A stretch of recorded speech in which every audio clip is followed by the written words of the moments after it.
இன்றைக்கு ஒரு முடிவுரை மற்றும் விடுபட்டவை இதை பார்க்க போறோம்.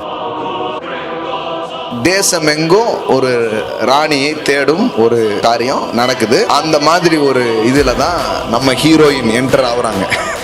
எஸ்தர் ராஜாத்தி உள்ள வர்றாங்க. 2ஆம் அதிகாரத்துல நீங்க பாத்தீங்கன்னா அவள் ராணியாக மாற்றப்படுகிறாள். 3ஆம் அதிகாரத்துல பாத்தீங்கன்னா வில்லன் இன்ட்ரோடக்ஷன்ஸ் வருது. ஆமா,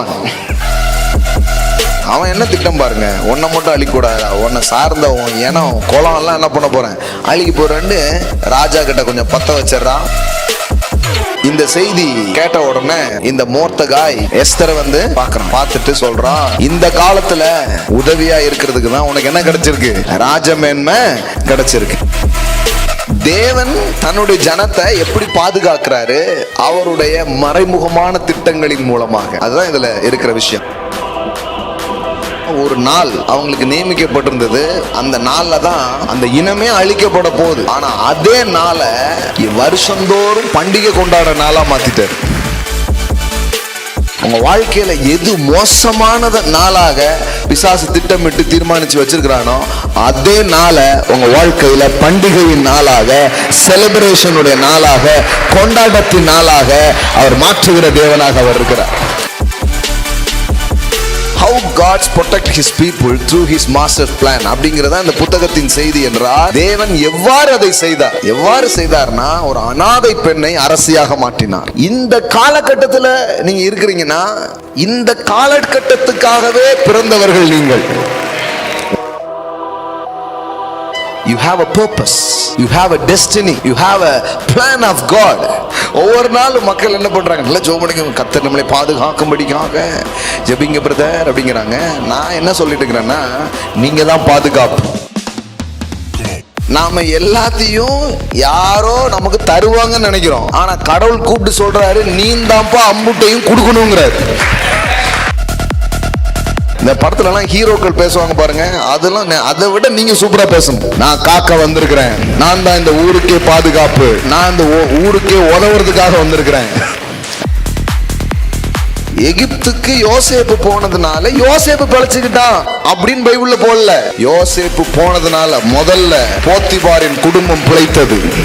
அது வரைக்கும் அவனுக்கு தொழில் உருப்படவே இல்லை, அது வரைக்கும் அவனுக்கு பிசினஸ் ஒழுங்காவே போல. என்னைக்கு இவன் போனானோ அன்னைக்கு அவன் வாழ்க்கை நன்றாய் மாறினது என்று வேதம் பதிவு செய்கிறது.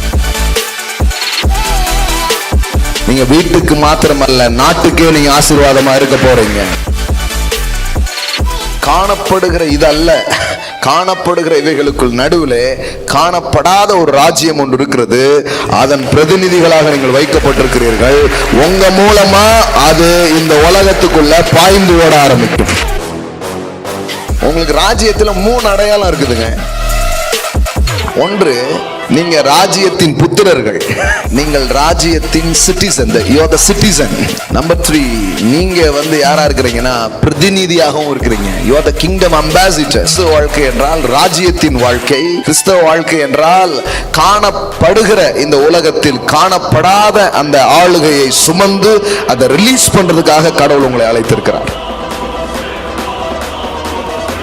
அதனாலதான் ஆண்டவர் சொல்றாரு, உங்களுக்கான பிரதிபலன் மனுஷங்க தராங்க தரல பார்க்காதீங்க, நீங்க பண்ணிட்டே இருங்க. ஏன்னா உங்க ராஜா ஒருத்தர் இருக்கிறார். அதான் விஷயம். என்னுடைய உதவி, எனக்கான கனம், நான் செய்த வேலைக்கான பலன் எல்லாம் அவரிடமிருந்து வருகிறது. காணக்கூடாத ராஜ்யத்தின் மனநிலையோடு காணக்கூடிய ராஜ்யத்துல வேலை செய்யறோம். நீங்க ஒரு ப்ரொஃபஷனலுக்கு போகும்போது, ஒரு வேலைக்கு போகும்போது, ஒரு காரியத்தை செய்யும் போது அந்த ஆள் அதுக்கு தகுதி இல்லைலாம் கிடையாது. எனக்கு கொடுக்கப்படுறத நல்லா செய்ய போறேன், ஏன்னா my promotion come from the Lord. நீ பல பேருக்கு சாப்பாடு போட பிறந்தவன், பல பேரை உடுத்துவிக்க பிறந்தவன், தேசத்தை காக்க பிறந்தவன், எத்தனையோ பேருக்கு உதவ நீ பிறந்தவன். உனக்கு ராஜ்யத்துல என்ன திட்டம் இருக்குன்னு பாரு, ராஜ்யம் உன்னை குறித்து என்ன யோசித்து கொண்டிருக்குன்னு பாரு.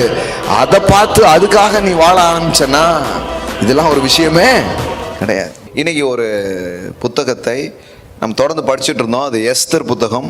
போன வாரம் நான் அதுக்குள்ளே போகவே முடியல. ஆண்டவர் அது கொஞ்சம் வேறு மாதிரி நடத்துனதுனால போன வாரம் பாவத்தை விட மிகப்பெரிய பாவம் ஒன்று இருக்குது.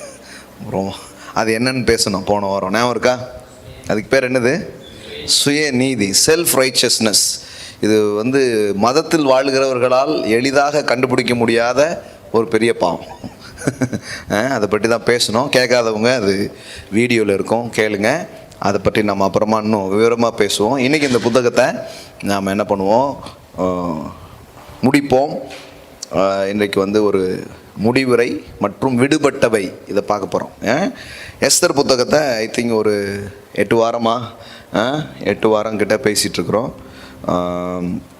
இதில் வந்து மொத்தம் 10 அதிகாரம் இருக்குது. நம்ம வந்து எப்படி ஸ்டடி பண்ணுறோன்னா, வேர்ஸ் பை வேர்ஸாக அப்படி ஸ்டடி பண்ணல, ஹோலாக அந்த புத்தகத்தை என்ன எசன்ஸ், அதனுடைய எசன்ஸ் என்ன அப்படிங்கிறத மட்டும் என்ன பண்ணுறோம், பார்க்குறோம். அப்படி தான் நம்ம என்ன பண்ணோம், நிறைய காரியங்கள் படித்தோம். இதுக்கு முன்னாடி ரூத் புத்தகத்தை படித்தோம். 8வது புத்தகம் வேதாகமத்தில். நம்ம 8 என்றால் புதிய துவக்கம் என்ற அர்த்தம். ஆமேன். இந்த எஸ்தர் புத்தகம் 17வது புத்தகம். 17னா பைபிளில் சக்ஸஸ் அப்படின்னு அர்த்தம்.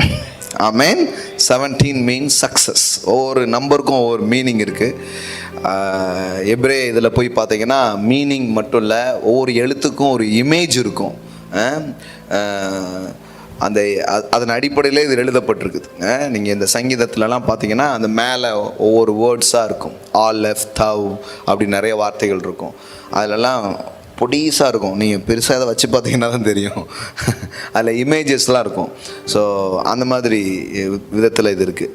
ஸோ இந்த 17 மீன்ஸ் சக்ஸஸ், அதுதான் நம்ம படித்தோம். இந்த புத்தகத்தில் என்ன பார்த்தோம் அப்படிங்கிறத லேசாக சொல்கிறேன். அப்புறம் எதெல்லாம் விட்டுருக்குறோம் அதை கொஞ்சம் சொல்லிடுறேன். அப்புறம் முடிவுரையாக சில காரியத்தை நாம் என்ன பண்ணலாம் பார்த்து இன்றைக்கி முடிக்கலாம். பைபிளில் நிறைய ஒவ்வொரு புத்தகத்தையும் எடுத்து படிக்கணும்னு ஆசை. அடுத்தால சீக்கிரமாக எனக்கு நெக்ஸ்ட் வீக்லேருந்து இன்னொரு புதிய போதனைகளுக்கு நாம் என்ன பண்ணுவோம், செல்வோம். அது என்னென்னு எனக்கு எப்படி இது வரைக்கும் நான் டிசைட் பண்ணல. மேபி கலாத்தியர் அல்லது எபேசியர் அந்த மாதிரி எடுக்கலான்னு யோசித்துருக்கிறேன். பார்க்கலாம் எப்படி இருக்குதோ அதுக்கேற்ற மாதிரி பேசலாம். என்ன பேசினாலும் என்ன சொல்ல போகிறோம், கர்த்தர் நல்லவர், நீங்கள் நல்லா இருக்க போகிறீங்க. ஆமேன். கடவுள் உங்கள் மூலமாக கொஞ்சம் பேரை நல்லா வைக்க போகிறாரு அப்படிங்கிறது தான். அதுதானே செய்தி. வேற என்ன திருப்பி சொன்னாலும் அதே செய்தி தான். ஓகே. ஸோ ஆனாலும் அதை பல புது டைமென்ஷனில் நம்ம என்ன பண்ண முடியும், நிறைய கற்றுக்கொள்ள முடியும். ஆமென். Praise God. ஸோ இன்றைக்கி தொடரலாம். இந்த எஸ்தர் புத்தகத்தின் முதல் அதிகாரத்தை நம்ம படித்தோம். இதில் பார்த்தீங்கன்னா இந்த ஆகாஸ்வேருங்கிற ராஜா தன்னுடைய மகிமையை, தன்னுடைய பிரஸ்தாபத்தை என்ன பண்ணுறான், 180 நாள் அளவும் தெரியப்படுத்துகிறான். 180 நாள் ஒரு பெரிய விருந்து பண்ணி அவன் ராஜ்யத்தில் இருக்கிற எல்லாரையும் அவன் என்ன பண்ணுறான், கொண்டு வந்து அவர்களுக்கு தன்னுடைய மகிமையை, பிரஸ்தாபத்தை அவன் என்ன பண்ணுறான், காட்டுறான். அதுக்கு 180 நாள் தேவைப்பட்டுச்சு. ஒவ்வொரு நாளும் இந்த ராஜா, நம்ம ராஜ்யத்தில் என்ன இருக்குது, இந்த ராஜ்யத்தின் பெருமைக்குரிய காரியங்கள் என்ன, இப்படி பேசிக்கிட்டே என்ன பண்ணுறாங்க, அப்படியே சொல்லிகிட்டே இருக்கிறாங்க. அது ஒரு விழா மாதிரி என்ன பண்ணுது, நடக்குது. இந்த புத்தகத்திலே பார்த்தீங்கன்னா ஒரே விருந்தாக இருக்கும். சுமார் ஒரு 10 வகையான விருந்துகள் இந்த எஸ்தர் புத்தகத்தில் மட்டும் என்ன பண்ணப்பட்டிருக்கிறது, சொல்லப்பட்டிருக்கிறது. இப்போ நம்ம அந்த மாதிரி டீப்பாக படித்தோன்னா 1 வருஷம் படிக்கலாம் எஸ்தர் புத்தகத்தை. ஒவ்வொரு விருந்தையா அப்படி படித்தோன்னா நம்ம எசன்ஸ் ஆனது மட்டும் என்ன பண்ணுறோம், படிக்கிறோம். திருப்பி ஒரு சூழல் வரும் பொழுது என்ன பண்ணலாம், இப்படி மேலோட்டமாக சுற்றுறோம், அப்புறம் ஆழமாக என்ன பண்ணலாம், சுற்றலாம். ஓகேவா? ஸோ தன்னுடைய மகிமையெல்லாம் என்ன பண்ணுறான், காட்டுறான். அப்படி காட்டும்போது என்ன நடக்குது, எல்லாத்தையும் காட்டணும். கடைசியில் நமக்கு ஒரு அழகான மனைவி இருக்கால, அவளை எல்லாருக்கு முன்னாடி கூப்பிட்டு வந்து நம்ம காட்டி, பாருங்கள் ராஜாவுடைய ஒய்ஃபு எவ்வளோ அழகாக இருக்கிறா அப்படின்னு தெரியப்படுத்தணும்னு போதையில் அவனுக்கு ஒரு எண்ணம். உடனே ராணி என்ன பண்ண சொல்கிறான், வர சொல்கிறான். வஸ்தி, ஆமாம், அது ராணி பேருங்க, நீங்கள் வேறு ஏதோ நினச்சிக்காதீங்க. வஸ்தி, ஆமாம். அவளும் விருந்து கொடுத்துட்ருக்கா. ராஜாவும் ஒரு பக்கம் விருந்து கொடுத்துட்ருக்குறான், இவளும் என்ன பண்ணிகிட்ருக்கிறா, ஒரு பக்கம் விருந்துலாம் கொடுத்துட்ருக்குறா. அப்போ திடீர்னு கூப்பிட்றாங்க. உடனே இவன் என்ன பண்ண மாட்டேன்ட்டா, வரமாட்டேன்னு சொல்லிடுறா. எல்லாருக்கும் முன்னாடியும் நான் என்ன பண்ண மாட்டேன், வரமாட்டேன் அப்படின்ட்டு. ஒருவேளை ராஜாவை கூப்பிட்டு தனிப்பட்ட விதத்தில் கூப்பிட்டு இந்த மாதிரி அப்படின்னு கூட சொல்லலாம். ஆனால் சபைக்கு முன்னாடி என்ன பண்ணிட்டா, சொல்லிட்டா. சொன்ன உடனே அங்கிருந்த சில பிரதானிகள் வந்து, இப்படி ராஜா ஒய்ஃபே ராஜாவுக்கு கீழ்ப்படியாமல் போயிடுச்சுன்னா நான் என் வீட்டுக்கு போனால் என் ஒய்ஃபுக்கு எனக்கு கீழ்ப்படியாமல் போயிட்டா என்ன ஆவேன், எல்லாரும் இதே மாதிரி ஆயிரும். அதனால் என்ன பண்ணுங்க, பிரபலமானவர்களின் தவறுகளும் பிரபலமாய் மாறும் அப்படிம்பாங்க. அது மாதிரி ஆயிடக்கூடாது. அதனால் என்ன பண்ணணும் அப்படின்னு சொல்லிட்டு கடைசியில் ராணியவே என்ன பண்ணணும், மாற்றணும் அப்படின்னு சொல்லிட்டு என்ன பண்ணுறாங்க, பிளானை கொண்டு வர்றாங்க. கொண்டு வந்து தேசமெங்கும் ஒரு ராணியை தேடும் ஒரு காரியம் நடக்குது. அந்த மாதிரி ஒரு இதில் தான் நம்ம ஹீரோயின் என்டர் ஆகுறாங்க. எஸ்தர் ராஜாத்தி உள்ள வர்றாங்க. ஆமேன். 127 நாட்டில இருந்தும் அழகிகளை தேர்ந்தெடுத்து அவங்கள சில நாட்கள் வைத்து அலங்கரித்து அலங்கார பொருட்கள்லாம் கொடுத்து அதில் சிறந்த பெண் யாரோ அவங்களுக்கு என்ன பண்ணுறாங்க, இளவரசியாக பட்டம் சூட்டுகிற ஒரு காரியம் என்ன பண்ணுது, நடக்குது. அதுதான் அந்த புத்தகத்தில் இருக்கிற ஒரு காரியம்.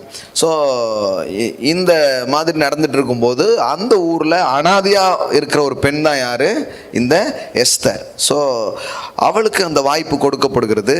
கடைசியில் பார்த்தா எத்தனையோ பேர் அந்த போட்டிகளில் கலந்துருந்தாலும் இவளை மட்டும் என்ன பண்ணுறாங்க, அங்கே தேர்ந்தெடுக்கிறாங்க. ஸோ அதனால் 2ஆம் அதிகாரத்தில் நீங்கள் பார்த்தீங்கன்னா அவள் ராணியாக மாற்றப்படுகிறாள். ஆமென்.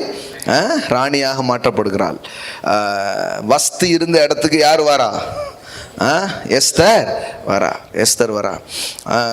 அப்புறம் 3ஆம் அதிகாரத்தில் பார்த்தீங்கன்னா வில்லன் இன்ட்ரோடக்ஷன்ஸ் வருது.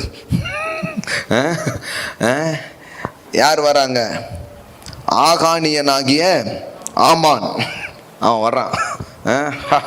அப்படின்னு கையை கசக்குனானே அதை கசக்குன்னு தெரியல. வில்லன் ஒருத்தன் என்ன பண்ணுறான், வரான். அவன் வந்தால் எல்லாரும் வணக்கம் சாமி வணக்கம் சாமி வணக்கம் சாமின்னு எல்லாருமே அவனை கும்பிட்டுட்டு இருக்காங்க. ஒருத்தன் மட்டும் என்ன பண்ண மாட்டேங்கான், வணக்கமே போட மாட்டேங்கான், அப்படியே நிற்கிறார். உடனே கூப்பிட்டு பார்த்து விசாரித்து பார்த்தா அவன் யார், யூதன். ஏதோ அதிகாரிக்கு வணக்கம் வைக்கல அப்படிங்கிற மாதிரி இல்லை. அது வந்து ஒரு ஜென்ம பகை ஒன்று தொடர்ந்து போய்கொண்டே இருக்கிறது. அதை பற்றிலாம் உங்களுக்கு பேசினேன், ஞாபகம் இருக்குன்னு நினைக்கிறேன். இந்த ஆகான் யார், இவன் வந்து எங்கேருந்து வர்றான் அப்படிங்கிறதெல்லாம் உங்களுக்கு சொன்னேன்.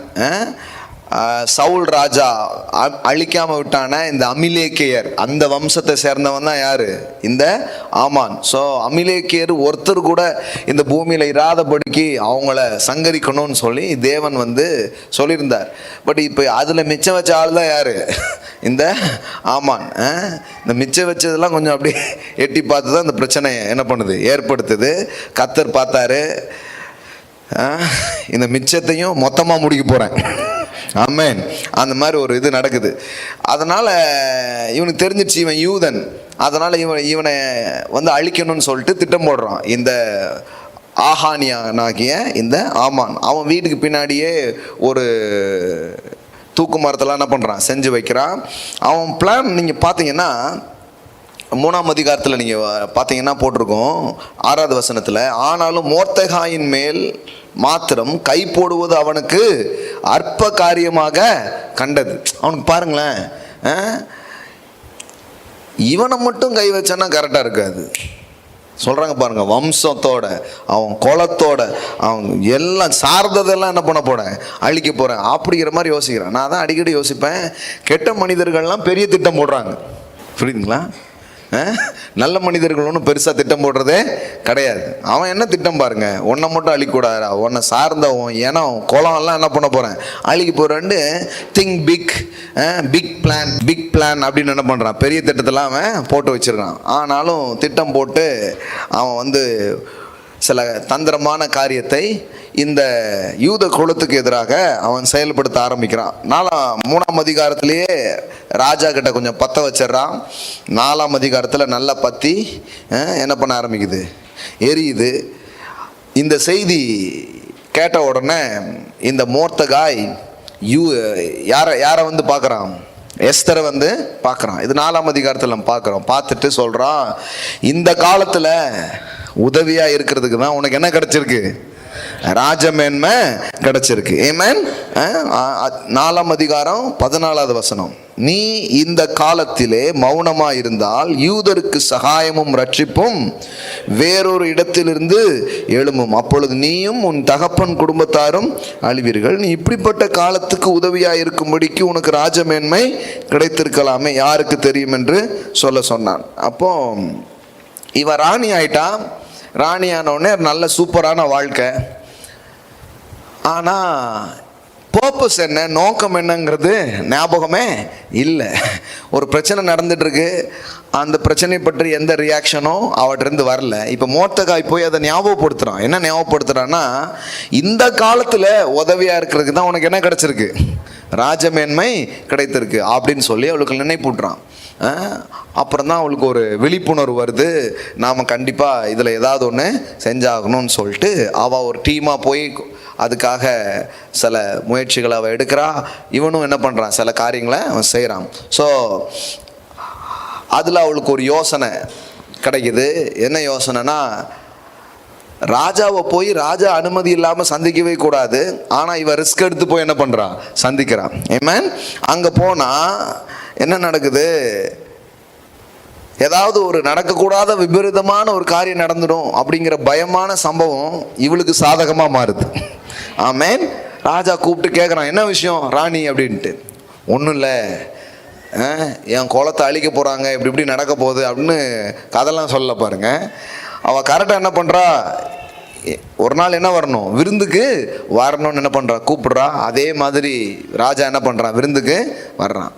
ஸோ விருந்து கூடும்போது ராஜா மட்டும் கூப்பிடாம யாரையும் கூப்பிடுறா,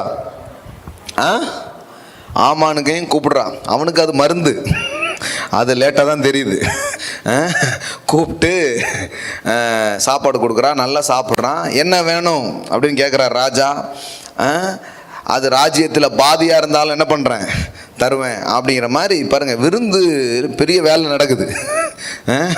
ஆமாம், சாப்பாட்டில் பெரிய வேலைகள் நடக்குது பாருங்கள். ஆமாம், உள்ள நிறைவாக உள்ளே போன உடனே என்னெல்லாமோ வாக்குறுதிகள் வெளியில் வர ஆரம்பிக்குது. ஆமாம். ஸோ அவன் என்ன பண்ணுறான்னா, இல்லை நாளைக்கும் வாங்க அப்படிங்கிறான். நாளைக்கும் விருந்துக்கு வராங்க. அப்பவும் அதே காரியம் இல்லை இன்னொரு நாளும் வாங்க என்ன பண்ணுறாங்க, சொல்கிறாங்க. கடைசியில் விஷயத்தை சொல்லாமல், நேரடியாக யார் பண்ணாங்கன்னு சொல்லாமல் பொதுவாக அப்படியே சொல்கிறா. என்ன சொல்கிறான்னா, இந்த மாதிரி ஒரு சம்பவம், என்னுடைய இது அழிய போகுது இதுக்கு அப்படின்னு சொன்ன உடனே கடைசியில் யார் அந்த மனுஷன் அப்படின்னு ராஜா என்ன பண்ணுறான், கேட்குறான். உடனே இவன் தான், இந்த 3 நாள் விருந்துக்கு வந்தானே இவன் தான் கரெக்டாக என்ன பண்ணுறான் அங்கே சொல்கிறா. உடனே ராஜாவுக்கு என்ன பண்ணே தெரில, கோவத்தில் ராஜா எந்திரிச்சு போயிடுறாரு. அந்த நேரம் பார்த்து இவன் என்ன பண்ணுறான், கால்லெல்லாம் விழுந்து பார்க்கான், எதுவும் பண்ணி பார்க்கான். அப்போ என்ன ஆயிடுதுன்னா, ராணி படுத்துருக்கிற அந்த பெட்டில் என்ன பண்ணிடுறான், இப்படி கிடக்கான். ராஜா திடீர்னு போனவர் என்ன பண்ணிட்டாரு, வந்துட்டார். எதிர்பார்க்கவே இல்லை. ஏன்டா நான் இருக்கும்போதே ராணி படுத்த இடத்துல நீ படுக்கிறன்னு சொல்லிட்டா, அவ்வளோதான் பாருங்க. அவன் மூஞ்ச மூடி அப்படியே தூக்கிட்டு போயிட்டாங்க. தூக்கிட்டு போய் அவனுக்கு எந்த தூக்கு இவனுக்காக போட்டு வச்சிருந்தானோ அதே தூக்கு மரத்தில் யாரை தூக்கி போட்டாங்க, அவனை தூக்கி போட்டாங்க. இப்படி சத்ரு சரி கட்டப்படுறான். அது மட்டும் இல்லை, இந்த ஆமானுடைய மற்ற எல்லாமே எஸ்தருக்கும் மோர்தெகாய்க்கும் என்ன பண்ணப்படுகிறது, கொடுக்கப்படுகிறது. எல்லாமே ஷிஃப்ட் ஆகுது. சொல்லப்போனால் பைபிளில் எல்லா இடத்துலையும் நீங்கள் பார்த்தீங்கன்னா பதவி பரிமாற்றங்களும் இடம் பொருள் பரிமாற்றங்களும் நடக்கிறது. ஆமென். எத்தனை பேர் கவனிச்சிங்கன்னு தெரில. தேவன் தப்பான இடத்துல இருக்கிற பதவியை சரியான இடத்துக்கு கொண்டு வருவார். தப்பான இடத்துல இருக்கிற பணத்தை சரியான இடத்துக்கு கொண்டு வருவார். ஆமென். அதிகாரங்கள் ஒருவேளை தவறான ஆட்கள் கையில் இருந்தாலும் ஆண்டவர் அதை சரியான இடத்துக்கு கொண்டு வருவார். ஆமென். ஆமாம். அதனால தான் இதெல்லாம் நம்ம நம்பணும். நம்ம வெறும் பரலோகம் போகிறதே கோலா வச்சுக்க கூடாது. ஒரு 5-6 ஆமேன் தான் வருது. இதெல்லாம் ஐயோ பிரதர், கண்டிப்பாக அதுங்க பரலோகத்துக்கு நீங்கள் போகிறதெல்லாம் இருக்கட்டும். அது எப்போ ரட்சிப்பு உள்ள வந்துச்சோ அப்பவுமே வந்துடுச்சு. கிறிஸ்துவோடு உன்னதங்களில் உட்கார்ந்துருக்கிறீர்கள். போவனா மாட்டனான்ட்டுல அங்கே தான் இருக்கேன். நிறைய பேர் போனா மாட்டேனான்னு கேட்குறாங்கன்னா நீங்கள் சொல்லுங்கள், நான் ஏற்கனவே அங்கே தானேப்பா உட்கார்ந்துருக்கேன் அப்படின்னு சொல்லுங்க. புரியுதுங்களா? You are seated in the heavenly realm. எபேசியர் 2ஆம் அதிகாரத்தில் வாசித்து பார்த்தீங்கன்னா போட்டிருக்குது, நீங்கள் எங்கே தான் இருக்கிறீங்க? கிறிஸ்துவோடு உன்னதத்தில் உட்கார வைக்கப்பட்டிருக்கிறீங்க. ஸோ அப்போ கடவுள் ஒரு ஷிஃப்ட் பண்ணுறார். வஸ்தியினுடைய இடத்தை எஸ்தருக்கு கொடுக்குறாரு. எதிராய் வருகிற காரியத்தை எப்படி மாற்றுறாரு, இதெல்லாம் இந்த புத்தகத்தில் படிக்கணும். பாருங்கள், இன்னும் நிறைய விஷயம் இதில் என்னென்னா, இந்த ராஜா தீர்மானிச்சு எல்லாரையும் அழிங்கன்னு சொல்லி என்ன பண்ணிட்டான், செய்தியை அனுப்பிட்டான். அப்போ எல்லா இடத்துக்கும் என்ன பண்ணிட்டு இருக்குது, அந்த செய்தி பரவி போயிட்டு இருக்குது.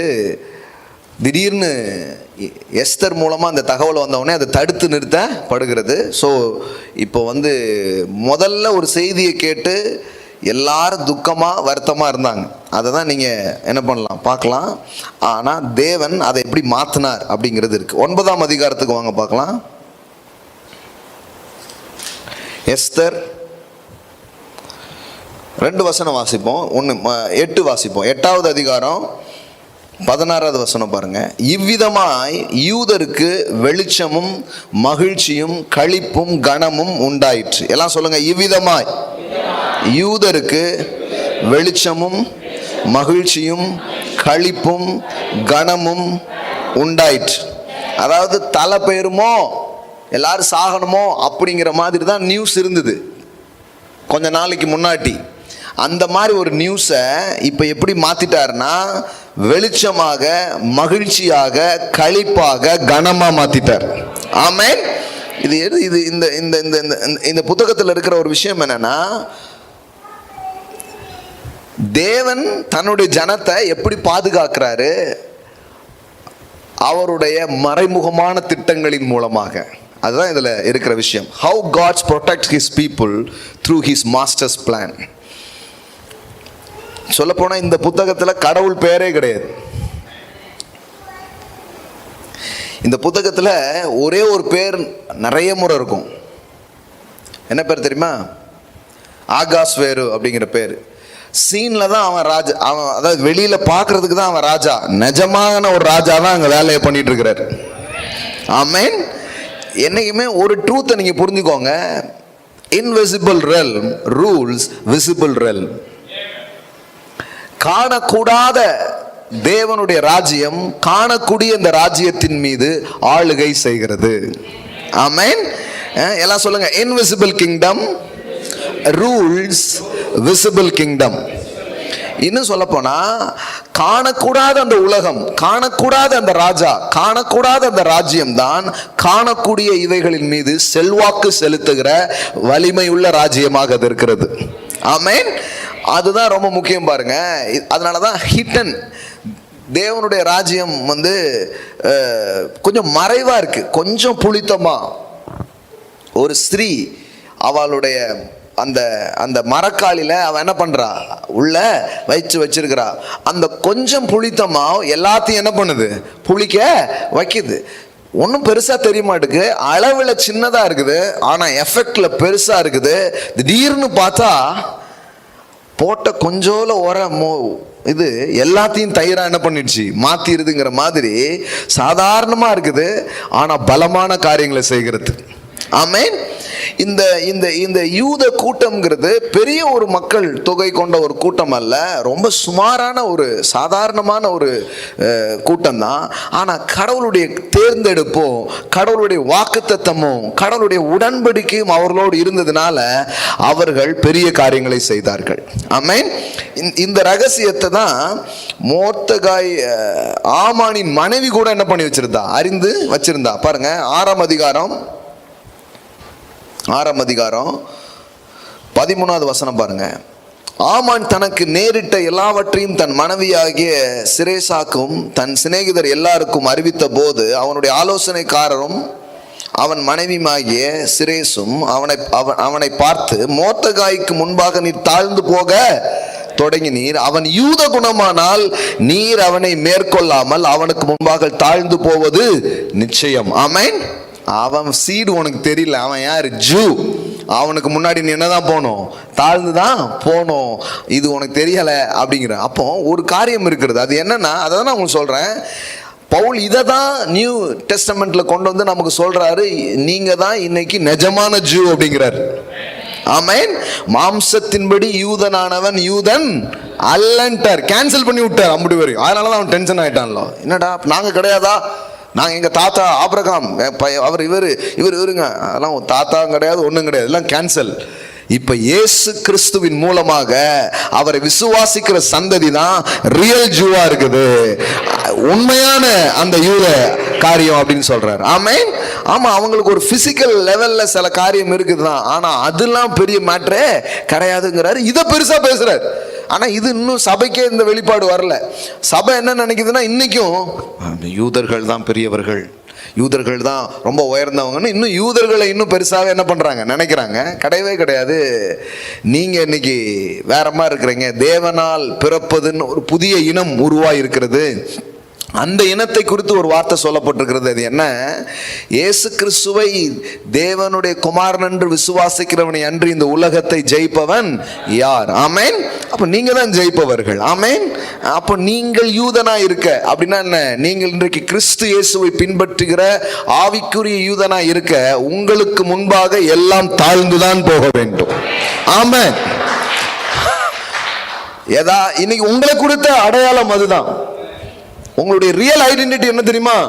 என்ன பிரச்சனை வந்தாலும் அது உங்களுக்கு முன்னாடி ஒண்ணும் இல்லாம போய் தான் ஆகணும். அதாங்க உண்மை. That is real identity. இதுதான் இந்த எஸ்தர் புத்தகத்தில் இருக்கிற முக்கியமான விஷயமே. என்னதான் நீ பண்ணாலும் அவனுக்கு முன்னாடி நீ தாழ்ந்துதான் போகணும். சின்ன கூட்டம் தான், ஆனா கடவுளே கூட இருக்கிறார். ஆமென். இது இது நம்ம ஆட்களுக்கு தெரியல பாருங்களேன். நம்ம கிறிஸ்தவ மக்களுக்கு இப்போ என்ன பிரச்சனை தெரியுமா? இவங்க போய் எங்களை மைனாரிட்டின்னு அறிவிங்க, எங்களுக்கு மைனாரிட்டி பீப்புளுக்கான உரிமைகளை எங்களுக்கு கொடுங்க. இஸ்லாமிய மக்களும் சரி கிறிஸ்தவ மக்களும் சரி தொடர்ந்து கேட்டுக்கொண்டிருக்கிறது என்ன? மைனாரிட்டி பீப்புளாக நாங்கள் இருக்கிறோம். நம்ம ஒரு 6, அவங்க ஒரு 6ன்னே வச்சுக்கோங்க, ஒரு 12% தான் இவங்களுக்கு நமக்கு கொடுங்க கொடுங்க கொடுங்கன்னு கேட்டே இருக்கிறோம். உங்களுக்கு தெரியுமா, இன்னொரு மைனாரிட்டி கூட்டம் இருக்கு, அது இதை விட கம்மி. அவங்க ஒரு நாளும் எங்களுக்கு மைனாரிட்டிக்கான உரிமையை தாங்கன்னு கேட்டதே கிடையாது. இவர் பார்க்குறாங்க, என்ன திடீர்னு அரசியலுக்குள்ளே போயிட்டாரு. I am a kingdom preacher my friend.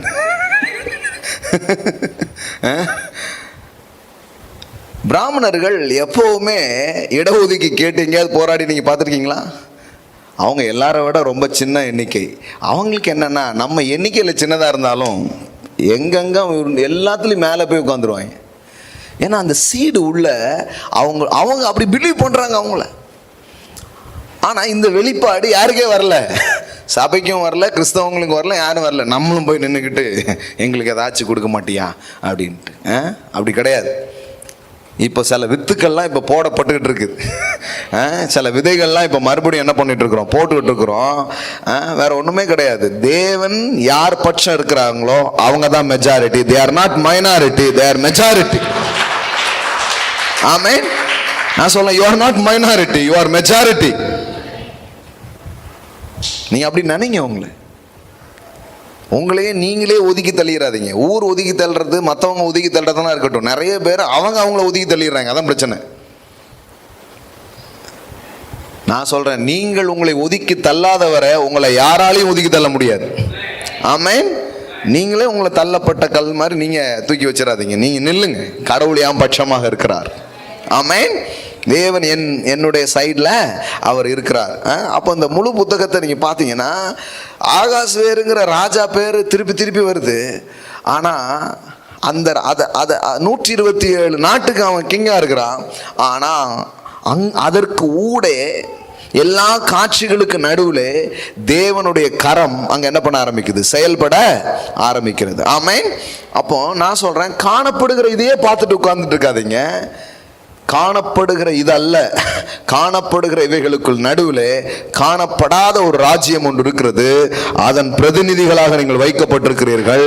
உங்க மூலமா அது இந்த உலகத்துக்குள்ள பாய்ந்து ஓட ஆரம்பிக்கும். உங்க மூலமா அது இன்ஃப்ளூயன்ஸ் பண்ண ஆரம்பிக்கும். உங்க மூலமா அது இந்த உலகத்துக்குள்ள பரவ ஆரம்பிக்கும். ஆமென்.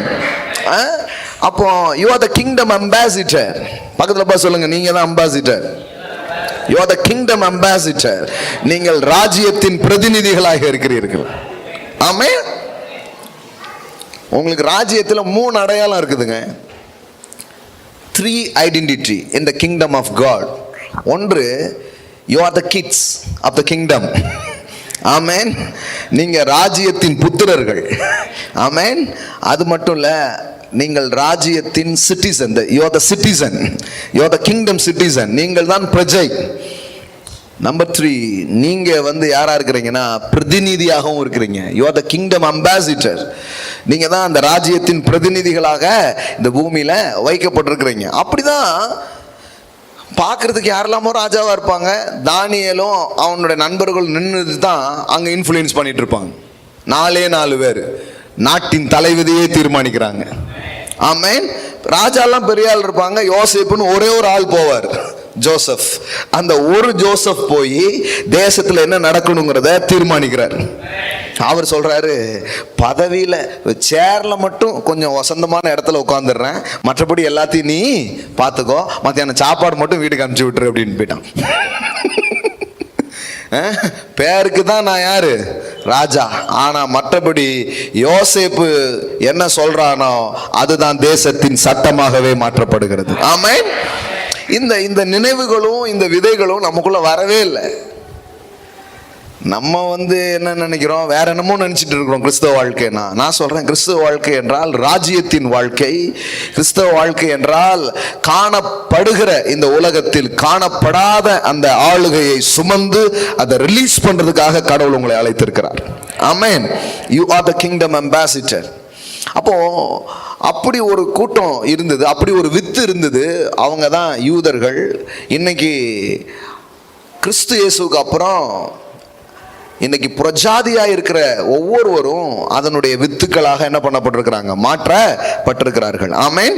சரி, அப்போ இந்த இனத்துக்கு எதிராக என்னெல்லாமோ பண்ணா கூட அங்க காரியம் என்ன பண்ணவே இல்லை, நடக்கவே இல்லை. இப்ப பாருங்க, 8வது அதிகாரம் 16வது வசனம் வாசித்தோமா? இவ்விதமா யூதருக்கு வெளிச்சமும் மகிழ்ச்சியும் களிப்பும் கனமும் உண்டாயிற்று. ராஜாவின் வார்த்தையும் அவருடைய, பாருங்களேன், இது நடக்கும்போது இன்னொன்னு நடக்குது பாருங்க. என்ன நடக்குது பாருங்க? ராஜாவின் வார்த்தையும் அவனுடைய கட்டளையும் போய் சேர்ந்த எல்லா நாடுகளிலும் எல்லா பட்டணங்களிலும் யூதருக்குள்ளே அது மகிழ்ச்சியும் களிப்பும் விருந்துண்டு கொண்டாடும் நல்ல நாளுமாய் இருந்தது. யூதருக்கு பயப்படுகிற பயம் தேசத்து ஜனங்களை பிடித்ததினால் அவர்களின் அநேகர் யூத மார்க்கத்தில் பெரிய ரிப்பன்டன்ஸ் நடக்குது. எழுப்புதல் கூட்டம் செய்யாததை இப்ப செஞ்சுக்கிட்டு இருக்குது. என்னன்னா, இல்லப்பா இவங்களுக்கு தான் களிப்பு மகிழ்ச்சி கனம்னு நிறைய பேர் நானும் யூதருக்கு வந்துடுறேன் அப்படின்ட்டான். பெரிய கன்விக்ஷன்ஸ் நடக்குது.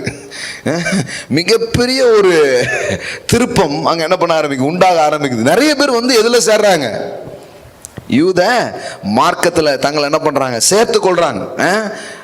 அப்ப பாருங்க என்ன நடக்குது பாருங்க. இப்ப பாருங்க 9வது அதிகாரம் 21வது வசனம் பாருங்க.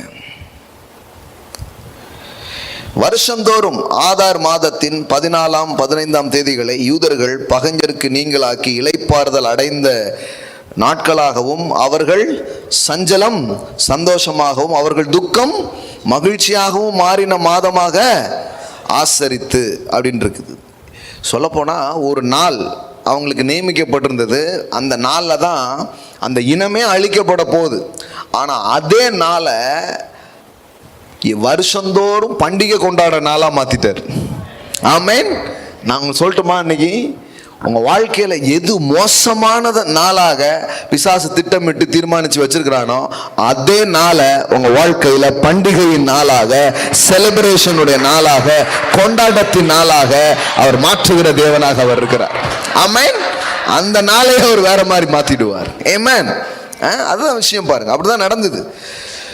பூரீம் அப்படிங்கிற ஒரு பண்டிகையை இன்றைக்கும் யூதர்கள் என்ன பண்றாங்க, கொண்டாடுறாங்க.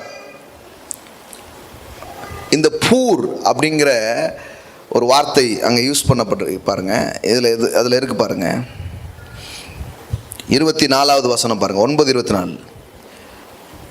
அமேதாத்தாவின் குமாரனாகிய ஆமான் என்னும் ஆகாகியன் யூதருக்கெல்லாம் சத்ருவாய் இருந்த யூதரை சங்கரிக்க நினைத்து அவர்களை அழிக்கவும் நிர்மூலமாக்கவும் பூர் எண்ணப்பட்ட சீட்டை போடுவித்தான்னா என்னன்னா, இந்த ஜோசியம் ஜோதிடம் ஆருடம் சொல்றாங்களா, அந்த மாதிரி போய் அவன் என்ன பண்றான், பார்த்து இவங்களை அழிக்கணும்னு சொல்லி அந்த மாதிரி கொஞ்சம் காரியம் பண்றான். இந்த கணக்கு கேட்டு வந்திருக்கிறான். இந்த டேட்டில் தான் அவங்கள முடிக்க முடியும்னு கணக்கு கேட்டு வந்திருக்கிறான். இப்போ அந்த மேட்ரை தான் வேற மாதிரி என்ன பண்ணுறாரு, மாத்துறாரு. என்ன நடக்குது பாருங்க. ஆனாலும் எஸ்தர் ராஜ சமூகத்தில் போய் யூதருக்கு விரோதமாய் அவன் நினைத்த அவனுடைய பொல்லாத யோசனை அவனுடைய தலையின் மேல் திரும்பும்படி கட்டளை பிறந்ததினால் அவனையும் அவன் குமாரரையும் மரத்திலே தூக்கி போட்டார்கள். ஆகையினால் அந்த நாட்கள் பூர் என்னும் பேரினால் பூரீம் எண்ணப்பட்டது. ஆமென். ஆமா, பூருங்கிறது இப்ப என்ன ஆயிடுச்சு, பூரீம் பண்டிகையா மாறிடுச்சு. இன்னையும் ஜூ கொண்டாடுற எத்தனையோ பண்டிகையில இதுவும் ஒரு முக்கியமான பண்டிகையாக அங்க பார்க்கப்படுகிறது. என்ன அந்த நாள்ல பார்க்கப்படுதுன்னா, கடவுள் நம்முடைய சத்துருக்களை, நமக்கு எதிராக இருந்த சத்துருக்களை அவர் என்ன பண்ணார், முறிய அடித்தார். காரியங்கள் வெற்றிகரமாய் முடிந்ததுங்கிறத தலைமுறைக்கும் இது என்ன பண்றாங்க, அவங்க கொண்டு சேர்க்கிறாங்க. 9ஆம் அதிகாரத்தின் முதல் வசனத்தை பாருங்க. ராஜாவின் வார்த்தையின்படி அவனுடைய கட்டளையின்படி செய்யப்படுகிறதற்கு ஆதார் மாதம் என்கிற 12ஆம் மாதம் 13ஆம் தேதியிலே யூதரின் பகைஞர் அவர்களை மேற்கொள்ளலாம் என்று நம்பினார்களே, அந்த நாளில் தானே யூதரானவர்கள் தங்கள் பகைஞரை மேற்கொள்ளும்படி காரியம் மாறுதலாய் முடிந்தது. ஆமென். எல்லாம் சொல்லுங்க, காரியம் மாறுதலாய் முடிந்தது. தாங்க ஆண்டவர் உங்க பக்கம் நிற்கும் போது காரியம் மாறுதலா முடியும். ஆமென். நான் சொல்றேன், இன்னைக்கு உங்களுக்கு எதிராக இருக்கலாம், ஆனா இன்னைக்கு கடவுளுடைய வார்த்தை இன்னைக்கு மாலையில சொல்றேன், காரியம் மாறுதலாய் முடிந்தது. ஆமென். உங்களுக்கு எதிராக இருக்கிற விஷயங்கள் உங்களுக்கு ஆதரவாக மாறுகிறது. எல்லாமே அப்படிதான் மாறுது. அப்போ எப்படி தேவன் தனது ஜனங்களை பாதுகாக்கிறார் அப்படிங்கிறது தான் இந்த புத்தகத்தில் இருக்கிற ரொம்ப முக்கியமான செய்தி. அது மட்டுமல்ல, எப்படி அதை அவர் செய்யறாருங்கிறது தெரியுது. எல்லாம் சொல்லுங்க, பாதுகாக்கிறார். ஆமென். அது தெரியுது. எப்படி செய்யறாருன்னா, ஒரு மோர்தெகாயை செலக்ட் பண்றாரு. அந்த மோர்தெகாயினுடைய மென்டர்ஷிப் கீழே ஒரு எஸ்தருங்கிற ஒரு பெண்ணை என்ன பண்றாரு, உருவாக்குகிறார். இதுல இருந்து நம்ம நிறைய படித்தோம், மென்டர்ஷிப்லாம் படித்தோம். ஞாபகம் இருக்குதா? கேட்க புரியலன்னா திருப்பி இந்த புத்தகத்தை பற்றி பேசின வீடியோலாம் இருக்குது, கேளுங்க. ஒரு மென்டர்ஷிப் கீழே இந்த எஸ்தர் இருக்கிறதுனால எப்படி அவளுக்கு தயவு உண்டாச்சு, இதெல்லாம் நம்ம என்ன பண்ணோம், பார்த்தோம். பாருங்க, ஒரு தலைவனை ஏற்படுத்தி இன்னொரு தலைமுறைக்குள்ளாக சில காரியங்கள் போடப்பட்டு இந்த எஸ்தர் என்ன பண்ணப்படுகிறார், உருவாக்கப்படுகிறார். பண்ணி கடைசியில் அந்த எஸ்தருக்கு ஒரு ராஜ பதவி அங்க என்ன பண்ணப்படுகிறது, கொடுக்கப்படுகிறது. அப்ப நான் சொல்றேன், கர்த்தர் பாதுகாக்கிறார். இன்னைக்கும் இந்த தேசத்துல தேவன் நன்மை செய்ய விரும்புகிறார். ஆமென். அதனாலதான் நம்ம வாக்குத்தத்தங்கள்லாம் சொல்றோம், தேசமே பயப்படாதே, கலிகூரு, கர்த்தர் பெரிய காரியங்களை என்ன பண்றாரு, செய்வார். எப்படி செய்வார், இதுதான் நிறைய நேரத்தில் பேசணும். பாருங்க, எப்படி செய்வார்னா, செய்வார் அன்னு போயிடக்கூடாது. அந்த கீயே நீங்க தான், அந்த சாவியே நீங்க தான். பக்கத்தில் பார்த்து சொல்லுங்க, யூ ஆர் த கீ. ஆமென். சொல்லுங்க, யூ ஆர் த கீ. நீங்க தான் அந்த திறவுகோல். ஆமென். செய்வார்னா என்ன, போன சண்டே சொன்னேன் இல்லையா, principality works through personality. தேவனுடைய அந்த காணக்கூடாத இருளின் சக்தியோ அல்லது ஒளியின் சக்தியோ இந்த பூமியில் ஒன்றை செய்ய வேண்டும் என்றால் யார் தேவைப்படுறாங்க, ஒரு நபர் தேவை. அந்த நபர் மூலமா தான் அதை செய்ய முடியும். அதனால தான் பிசாசும் ஒரு ஆளை தேடி வர்றான், அவன் ஏதாவது வேலையை பார்த்துடலாமா அப்படின்ட்டு. ஏன்னா அவனா செய்ய முடியாது. சில பிசாசு நினைச்சா அப்படி கிடையாது. பிசாசு நினச்சா எல்லா வேலையும் போனதான் நேரம் எல்லாத்தையும் இழுத்து மூடிருப்பானே. அவனால் முடியல. எதையாவது கொண்டு வந்து எதாவது பண்ணலான்னு பார்த்தா கடைசியில் பார்த்தா வழக்கம் போல் அவன் போட்ட தூக்கு மரத்தில் அவனே தொங்குற மாதிரி தான் ஆயிடுது. ஆமென். அவன் போடுற ஒவ்வொரு பிளானும் மண்ணை கவர மாதிரி தேவன் எதையாவது ஒன்று என்ன பண்றாரு, செய்யறாரு. ஆமென். இதுதான் நடக்குது. வேதாகம காலத்துல இருந்தும் இதுதான் என்ன பண்ணுது, நடந்துட்டே இருக்கு. கவனிங்க, ரொம்ப முக்கியமான விஷயம். You are the key. எல்லாம் சொல்லுங்க, நான் தான் சாவி. அப்போ அதாவது how God's protect his people through his master plan அப்படிங்கிறதா இந்த புத்தகத்தின் செய்தி என்றால், தேவன் எவ்வாறு அதை செய்தார், எவ்வாறு செய்தார்னா ஒரு அனாதை பெண்ணை அரசியாக மாற்றினார். ஆமென். நீங்க அப்ப நம்பலாம், இந்த காலகட்டத்தில் நீங்க இருக்கிறீங்கன்னா இந்த காலகட்டத்துக்காகவே பிறந்தவர்கள் நீங்கள். உங்க பிறப்ப ரொம்ப முக்கியமா நினைங்க. ஏதோ வரக்கூடாத நேரத்தில் வந்துட்டேன்ட்டோ பிறக்கக்கூடாத இடத்துல பிறந்துட்டோம்னோ நினைக்காதீங்க. இக்காலத்தில் உதவியா இருக்கும்படி.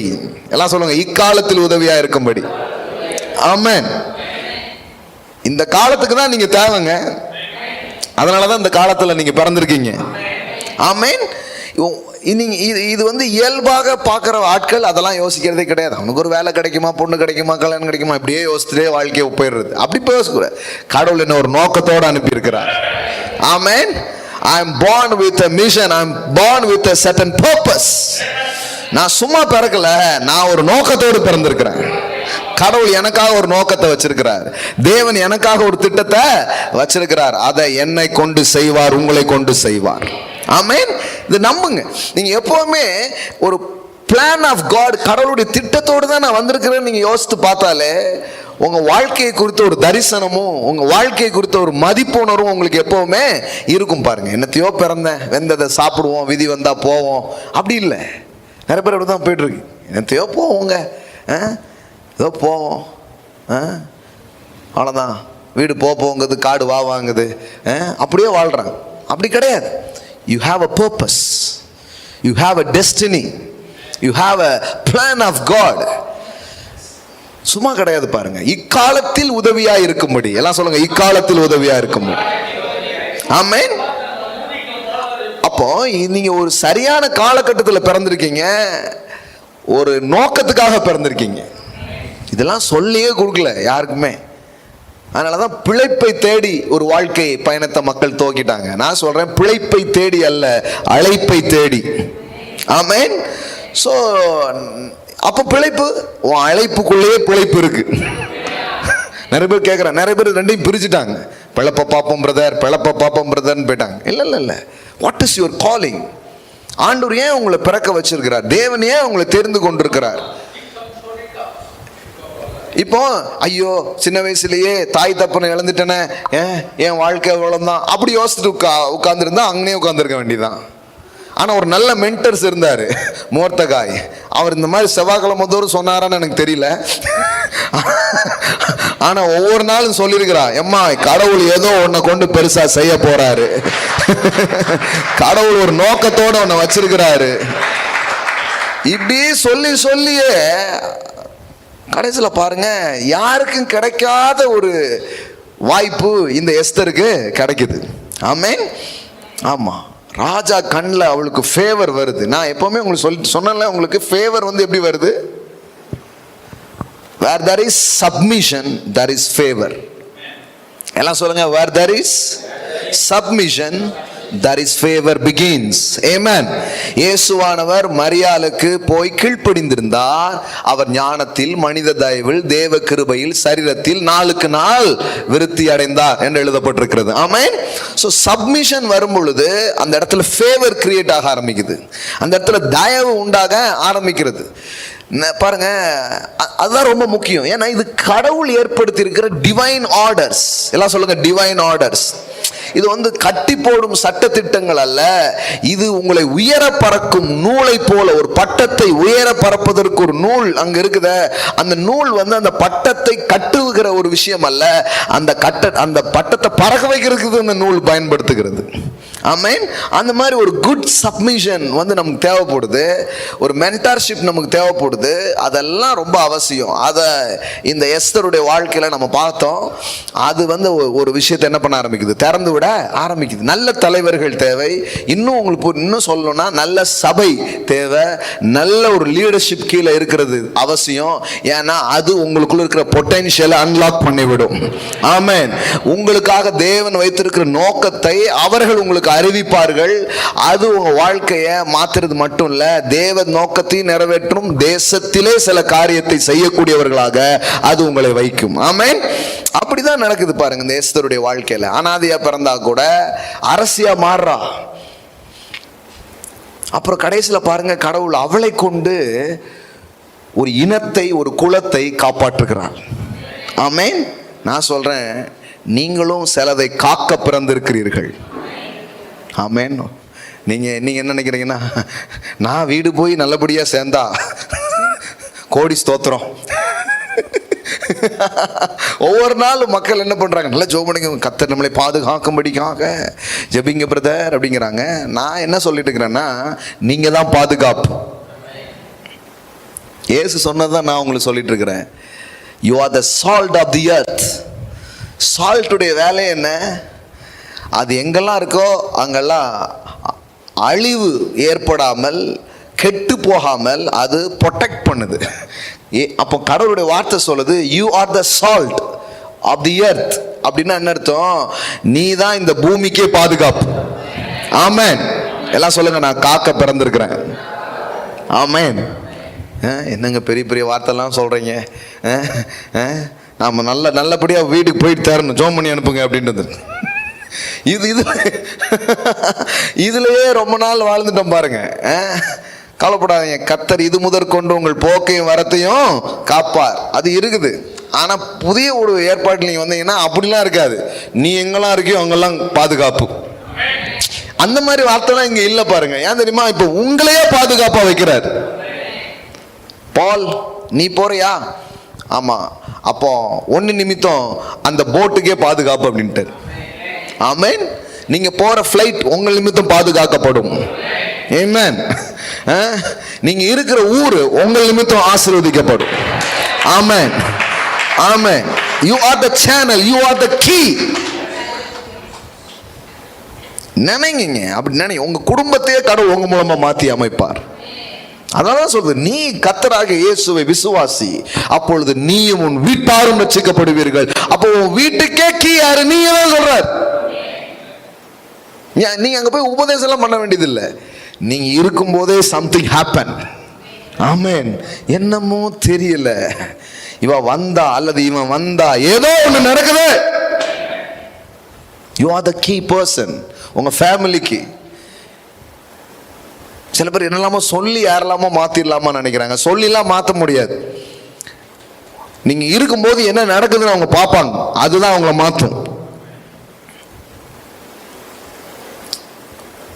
அப்ப நீங்க தான் சேனல். ஆசீர்வாதத்தின் அந்த திறவுகோல் நீங்க தான். You are the Bethel, you are the house of God. ஆமென். அன்னைக்கு அது ஒரு இடம். இன்னைக்கு வந்து என்ன சொல்றது, மொபைல் காலம். இது ஒரு இடத்துல இருக்காது. காட்ஸ் பிரசன்ஸும் இப்போ உங்க மூலமா மொபைல் மாதிரி சுத்திக்கிட்டே இருக்குது. நீங்க எங்கெல்லாம் போறீங்களோ அங்கெல்லாம் அவருடைய பிரசன்னம் கட்டவிழ்க்கப்படுகிறது. ஆமென். இது சொல்லி தரதுக்கு பதிலாக மக்கள் எல்லாம் பிடிச்சி உள்ள உட்கார வச்சுட்டாங்க. நீ உள்ளே உட்காந்துரு, வெளியே எங்கேயும் போயிடாத அப்படின்ட்டு. நீங்கள் சபைக்கு உப்பு அல்ல, நீங்கள் பூமிக்கு உப்பு. நீங்கள் பரலோகத்துக்கு வெளிச்சம் அல்ல, நீங்கள் உலகத்துக்கு வெளிச்சம். You are the light, you are the salt, you are the key, you are the channel. அப்ப இது தெரியணும் பாருங்க. உங்களுடைய ஐடென்டிட்டி தெரியணும், உங்களுடைய அடையாளம் உங்களுக்கு தெரியணும். உங்களுடைய அடையாளம் என்ன காத்துக்கொள்ளுங்க ஆண்டவரே அப்படி கிடையாது. கடவுள் உங்களை தூக்கி வைக்கிறாரு. நீங்க எங்கெல்லாம் இருக்கீங்களோ அங்கெல்லாம் பாதுகாப்பு. ஆமென். நம்புறது கஷ்டமா இருக்கா? That's a true. எல்லாம் சொல்லுங்க, நான் இருக்கிற இடத்துல எல்லாம் பாதுகாப்பு. நீங்க போற இடத்துல எல்லாம் வெளிச்சம். ஆமென். உங்களை பார்த்தோன்னா இவர் வந்துட்டாரா, அப்பனா நமக்கும் நல்லதுதான். அப்படின்னு நினைக்கிற நாள்லாம் வருது இயேசுவின் நாமத்துல. ஆமென். அப்படி உங்களை குறித்து சொல்லப்படுகிற நாட்கள்லாம் உங்களுக்கு வருது. ஆமென். அப்போ அப்படிதான் ஆகுது பாருங்க, அப்படிதான் மாறுது. கர்த்தர் அப்படிதான் மாற்றி ஒரு காரியத்தை அவர் செய்கிறார். அப்போ இந்த புத்தகத்திலிருந்து நான் புரிஞ்சு கொள்ள வேண்டியது என்னன்னா, எனக்கு பிடிச்ச கீவேர்ட்ஸே அதுதான். இந்த காலத்தில் நீ உதவும்படி அப்படின்னு இருக்கு. ஆமென். எல்லாம் சொல்லுங்க, நான் உதவ பிறந்திருக்கிறேன். ஆமென். நீங்க நான் சொல்லட்டுமா, நாம எல்லாத்தையும் யாரோ நமக்கு தருவாங்கன்னு நினைக்கிறோம். ஆனா கடவுள் கூப்பிட்டு சொல்றாரு, நீ தான்ப்பா அம்புட்டையும் கொடுக்கணுங்கிறாரு. இது எப்படி இருக்குது பாரு. ஆமென். இன்னைக்கு எனக்கு ஒருத்தர் கால் பண்ணாரு, கண்டிப்பா பார்த்துட்டு இருப்பாரு. கால் பண்ணி என்ன சொன்னாருன்னா, எனக்கு வந்து உடம்பு சரியில்லை பாஸ்டர், ஜோம் பண்ணுன்னு. உடனே நான் சொன்னேன், இங்கே கொஞ்சம் பேர் ஜோம் பண்ணுறதுக்காக கேட்டிருக்காங்க, உங்கள் நம்பர்லாம் கொடுக்கலான் இருக்கேன் அப்படின்னு. இதுக்கு தான் பாஸ்டர் உங்களுக்கு ஃபோனே பண்ணேன். இப்போ நீங்கள் சொன்ன உடனே எனக்கு அதே தான், நீங்கள் தானே சுகமாக்கவே அழைக்கப்பட்டிருக்கிறீங்க, அப்புறம் எனக்கு ஃபோன் பண்ணீங்கன்னா. ஆமென். உண்மையில சொல்கிறேன், நான் அதான் சொன்னேன் நான் அவருக்கு. உங்களுக்குள்ள நதி ஓடிக்கிட்டு இருக்குது. ஆமென். ஆமாம், நீங்கள் தான் மெடிசன், நீங்கள் தான் மருந்து. ஆமென். இதுதான் உண்மை. அதனால தான் பவுல் சொல்றாரு, நான் மாம்சத்தின்படி ஒருவனையும் அறியேன். ஆமென். நீ நெட்டையா கட்டையா குட்டையா, படிச்சியா படிக்கலையா, ஏழையா பணக்காரனா வயசானவனா வாலிபனா, மாம்சத்தின்படி ஒருவனையும் அறிவேன். ஒருவன் கிறிஸ்துவுக்குள் இருந்தால் புது சிருஷ்டியா இருக்கிறான், பழையவைகள் எல்லாம் ஒளிந்து போயின, எல்லாம் புதிதாயின. You have a new identity, you have a new name. உனக்கு ஒரு புது பேர் நான் தரேன், உனக்கு ஒரு புது அடையாளத்தை நான் தரேன். அந்த அடையாளம் என்ன நமக்கு தெரியல. நம்முடைய அடையாளம் தெரியாதனால தான் நம்மகிட்ட இருந்து வர வேண்டியதெல்லாம் வராமல் இருக்கு. நமக்கு ஒன்று செய்யப்படும் என்பது அல்ல. என்னை விசுவாசிக்கிறவன் நான் செய்த கிரியைகளை தானும் செய்வான், அவைகளை பார்க்கிலும் மேலானதை செய்வான். That is a promise. இங்க கூப்பிட்டு மவனை கவலைப்படாத, நான் உனக்கு ஏதாவது செஞ்சிடறேன் அப்படிலாம் சொல்ல மாட்டார் அவரு. உன் மூலமா செய்ய போறேன், உன் மூலமா தான் செய்ய போறேன். நீங்க நல்லா பாருங்க, புதிய ஏற்பாட்டில் உள்ள விஷயங்கள்லாம் நீங்க பாத்தீங்கன்னா, பழைய ஏற்பாட்டில் இருக்கிற ப்ராமிஸை விட பெட்டர் ப்ராமிஸ் தான் கொடுத்துட்டாரு. பழைய ஏற்பாட்டில் உனக்கு தருவேன், நம்ம அதே போறோம், எனக்கு தருவோம், எனக்கு தருவார் தருவார் தருவார் தருவார் தருவார் இப்படின்னே உட்காந்துட்டு இருக்கிறோம். ஆனா நீங்க புதிய ஏற்பாட்டில் வந்தீங்கன்னா இயேசு சொல்லுவாரு, என்னை விசுவாசிக்கிற உங்களுக்குள் ஜீவ தண்ணீர் உள்ள நதிகள் ஓடும் அப்படிங்கிறாரு. ஆமென். அங்க வந்து நதி மாதிரி நதியை நான் உனக்கு தருவேன் பாரு, ஆனா இங்க உங்களே நதியாக்குறாரு. ஆமென். You are the river. ஜீவ தண்ணீர் உள்ள நதிகள் எங்க போட்டுருக்கு பாருங்க, என்னிடத்தில் விசுவாசமா இருக்கிறவன் எவனோ அவன் உள்ளத்தில் இருந்து, எல்லாம் சொல்லுங்க, அவன் உள்ளத்தில் இருந்து ஜீவ தண்ணீர் உள்ள நதிகள் ஓடும். எல்லாம் சொல்லுங்க, நதிகள் ஓடும். ஆமென். அப்படின்னா என்னன்னா, உள்ளுக்குள்ள காவிரி கீவிரிங்காங்க, கடவுள் சொல்றாரு உள்ளுக்குள்ள ஏகப்பட்ட நதி வச்சிருக்கேன்ப்பா, ஜீவ தண்ணீர் உள்ள நதிகள் உனக்குள்ளே ஓடிக்கொண்டிருக்கிறது. ஆமென். என்ன வார்த்தை பாருங்க, the rivers of living water இங்க இருந்து புறப்படுங்கிறார். இங்க வச்சு சொல்லுங்க பார்க்கலாம், இங்க இருந்து புறப்படும். எல்லாம் சொல்லுங்க, நான் பாதுகாக்க வந்திருக்கிறேன், நான் வாழ்வு கொடுக்க வந்திருக்கிறேன். காலைல இருந்து கொஞ்சம் இப்படி பேசி பாருங்களேன். நான் பிழைப்ப தேடுற ஆள் இல்லை, நான் என் அழைப்பை நிறைவேற்ற வந்திருக்கிறேன். இந்த படத்துல எல்லாம் ஹீரோக்கள் பேசுவாங்க பாருங்க, அதெல்லாம் அதை விட நீங்க சூப்பரா பேசணும். ஆமென். நான் காக்க வந்திருக்கிறேன். ஆமென். நான் தான் இந்த ஊருக்கே பாதுகாப்பு. ஆமென். நான் இந்த ஊருக்கே உதவுறதுக்காக வந்திருக்கிறேன். இதெல்லாம் சொல்லி தரல பாருங்க. யாராவது இந்த ஊர்ல எனக்கு ஏதாவது உதவி கிடைக்குமா, அப்படி கிடையாது. கடவுள், அதான் நான் அடிக்கடி சொல்லுவேன், எகிப்துக்கு யோசேப்பு போனதுனால யோசேப்பு பழிச்சுக்கிட்டான் அப்படின்னு பைபிள்ல போடல. நல்ல வேளைங்க, யோசேப்பு போனதுனால பாருங்க, அவன் அண்ணன் தம்பி அப்படி பண்ணா கூட யோசேப்பு பழிச்சுக்கிட்டான் இல்லையா அப்படின்னு பைபிள்ல போடல. யோசேப்பு போனதுனால முதல்ல போத்திபாரின் குடும்பம் பிழைத்தது. நிறைய பேர் யோசிக்கிறாங்க, என்ன இப்படியா, அப்படிதான் இருக்கு. ஒரு வாசிங்க பார்க்கலாம். இவர் பைபிளையே மாத்திடுறாரு பிரதர் அப்படிமாங்க. நீங்கள் தலைக்கு மாற்றி படிச்சு போட்டு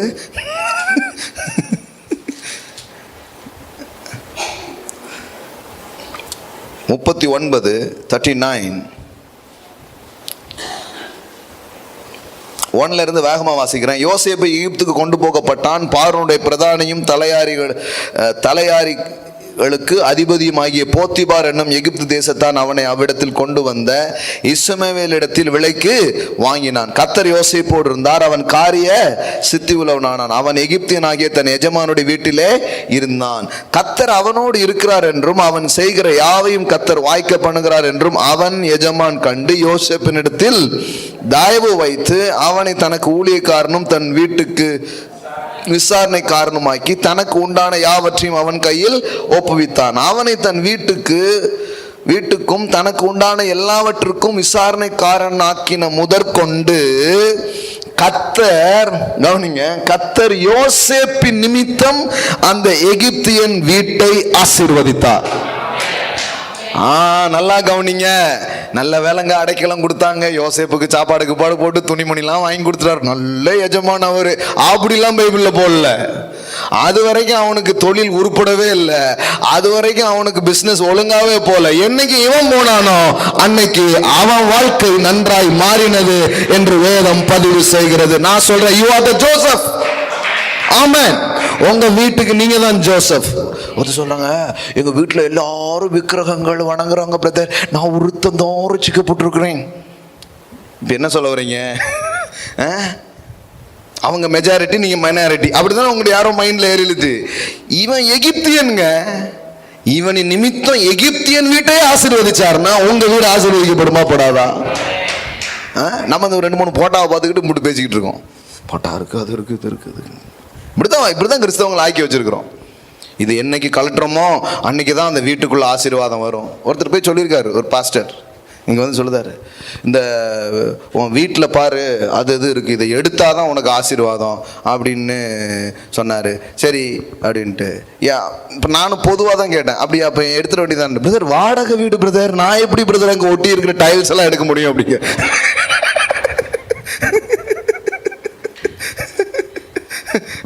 அவன் வீடு கொடுக்கறதே, இப்போ வாடகை வீடு கிடைக்கிறதே பெரிய விஷயமா இருக்கு. அதை இடிச்சு தள்ளி விடு அப்படிங்காருங்க. என்ன மாதிரி பாருங்க, இது எப்படி இருக்குன்னா, இதை தாண்டி இயேசுவால வர முடியாதுன்னா அது என்ன இயேசுன்னு கேட்குறேன் நான்.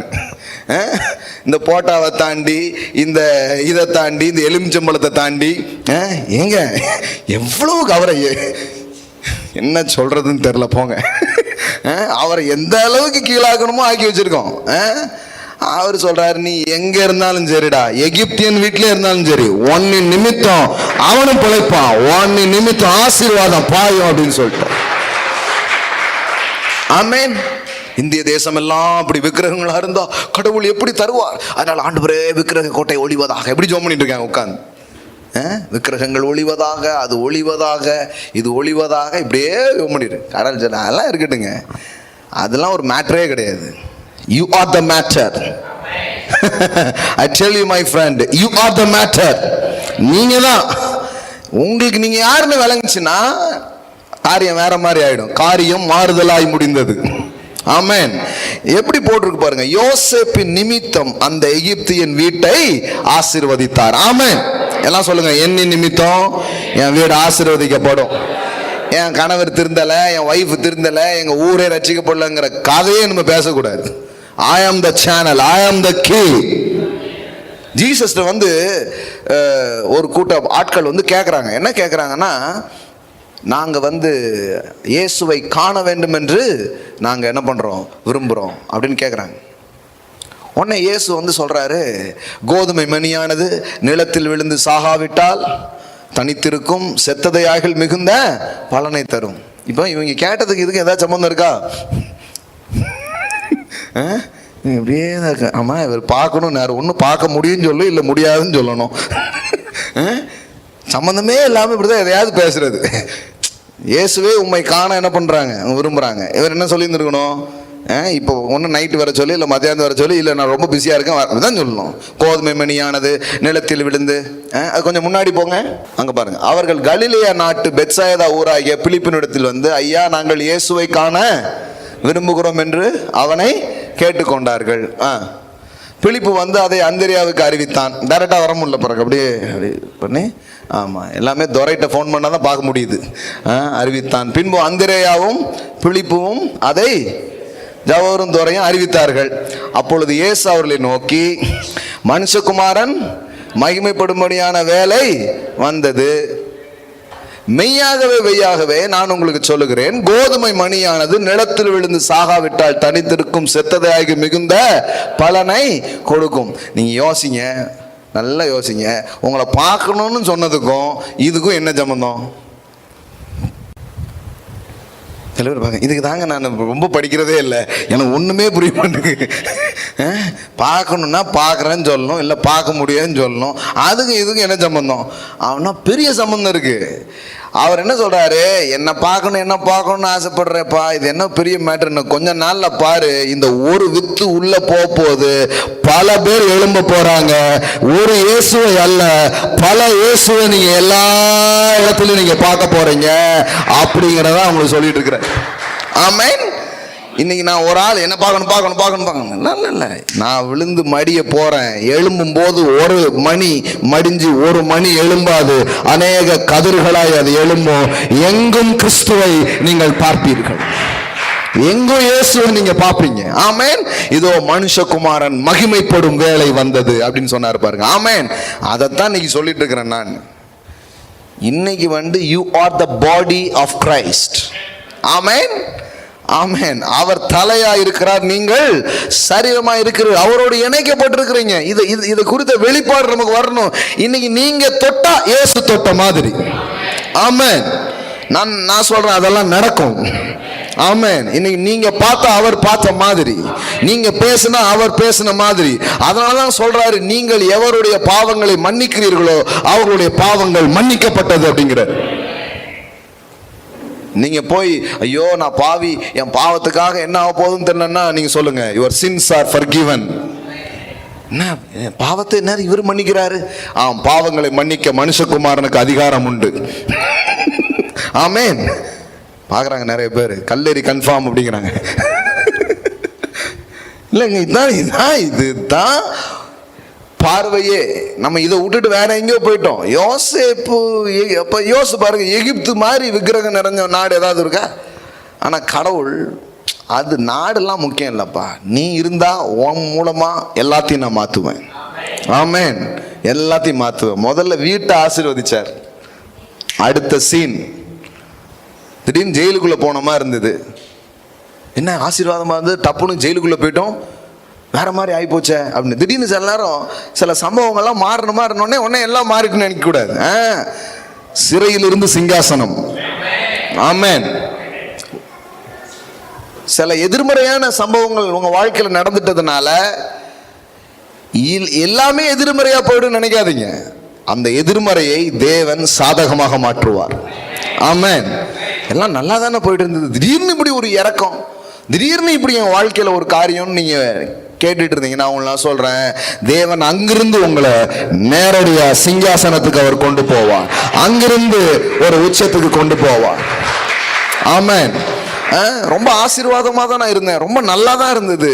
ஆனால் என் வாழ்க்கையில் இப்படி நடக்கக்கூடாதெல்லாம் நடந்து, வரக்கூடாத இடத்துக்குலாம் நான் வந்துட்டேன், செய்யக்கூடாதெல்லாம் செஞ்சுட்டேன், கேட்கக்கூடாதெல்லாம் கேட்டுட்டேங்கிற மாதிரி ஒன்று நடந்திருந்தா கூட கவலைப்படாதீங்க.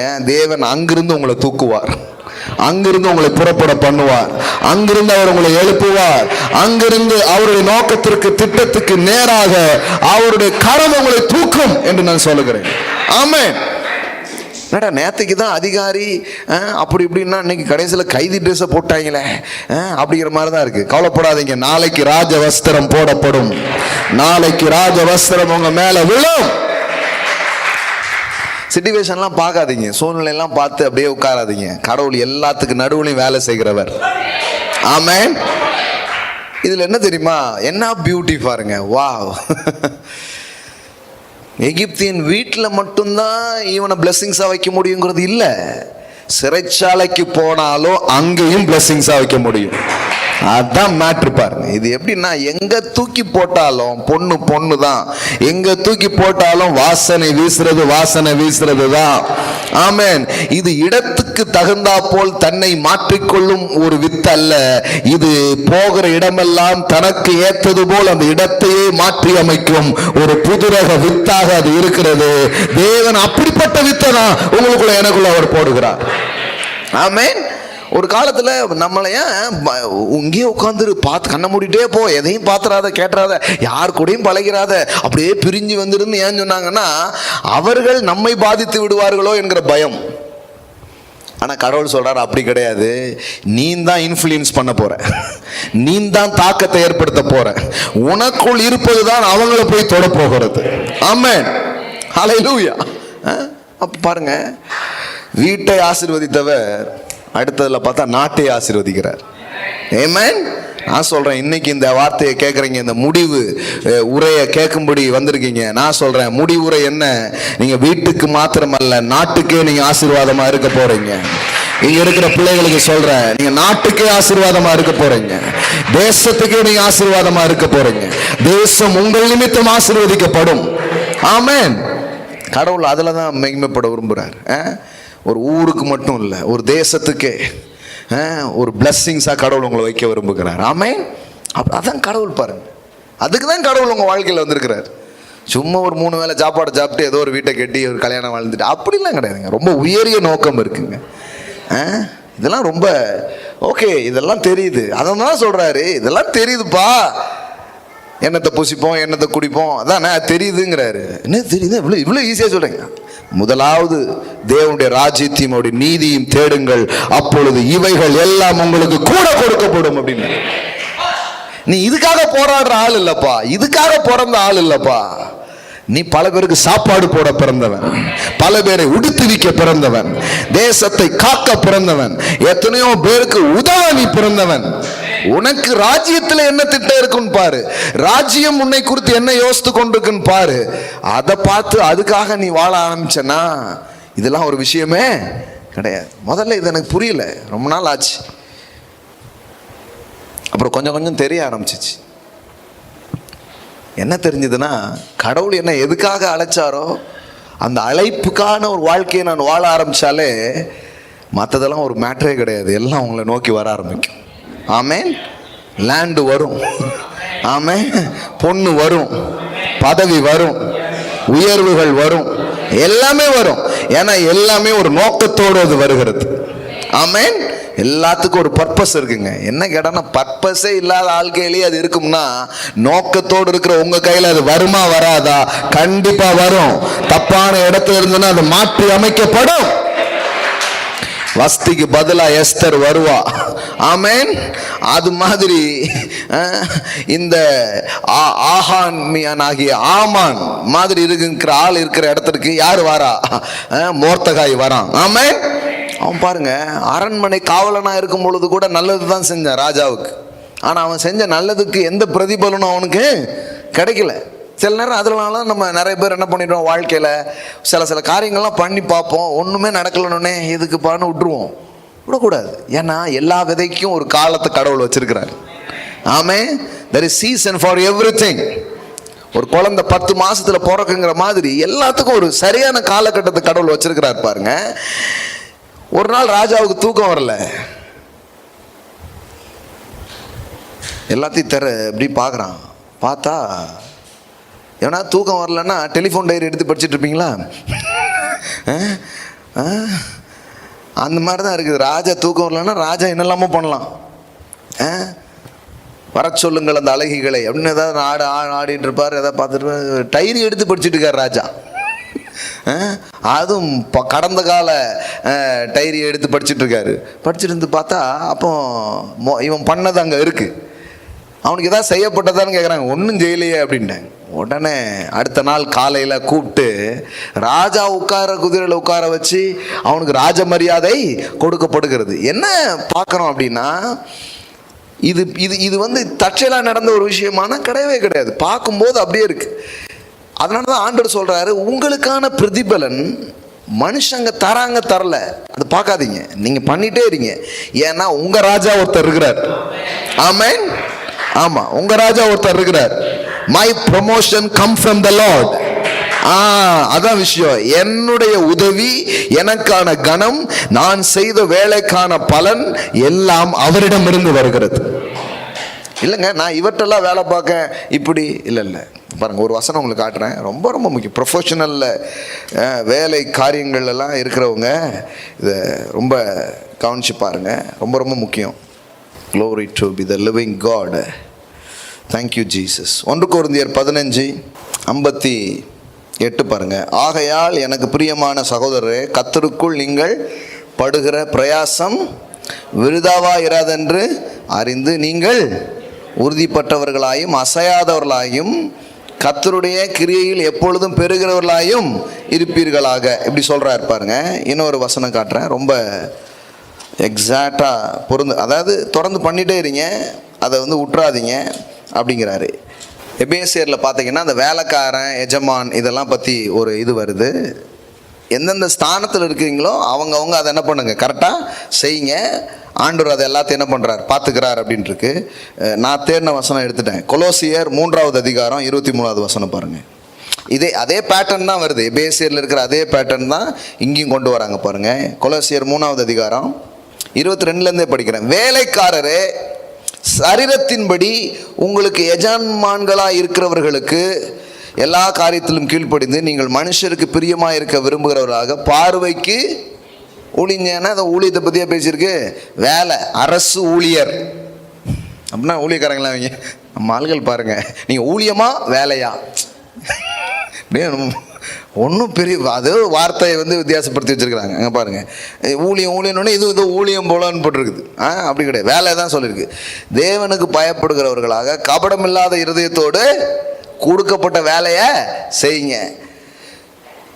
அதை எப்படி செய்ய முடியும்? ஒரு பையனும் ஒன்றும் சரியாக செய்கிறது கிடையாது, அவன் கொடுக்குற துட்டுக்கு இது போதும், இந்த மாதிரிலாம் இல்லாமல் வேலையை நீ கரெக்டாக செய், உனக்கு என்ன கொடுத்துருக்கோ அதெல்லாம் நீ செய் அப்படின்னு ஏன் கடவுள் சொல்கிறாரு? ஏன்னா இங்கே பாருங்களேன், வேற விஷயமே வேற பாருங்கள்.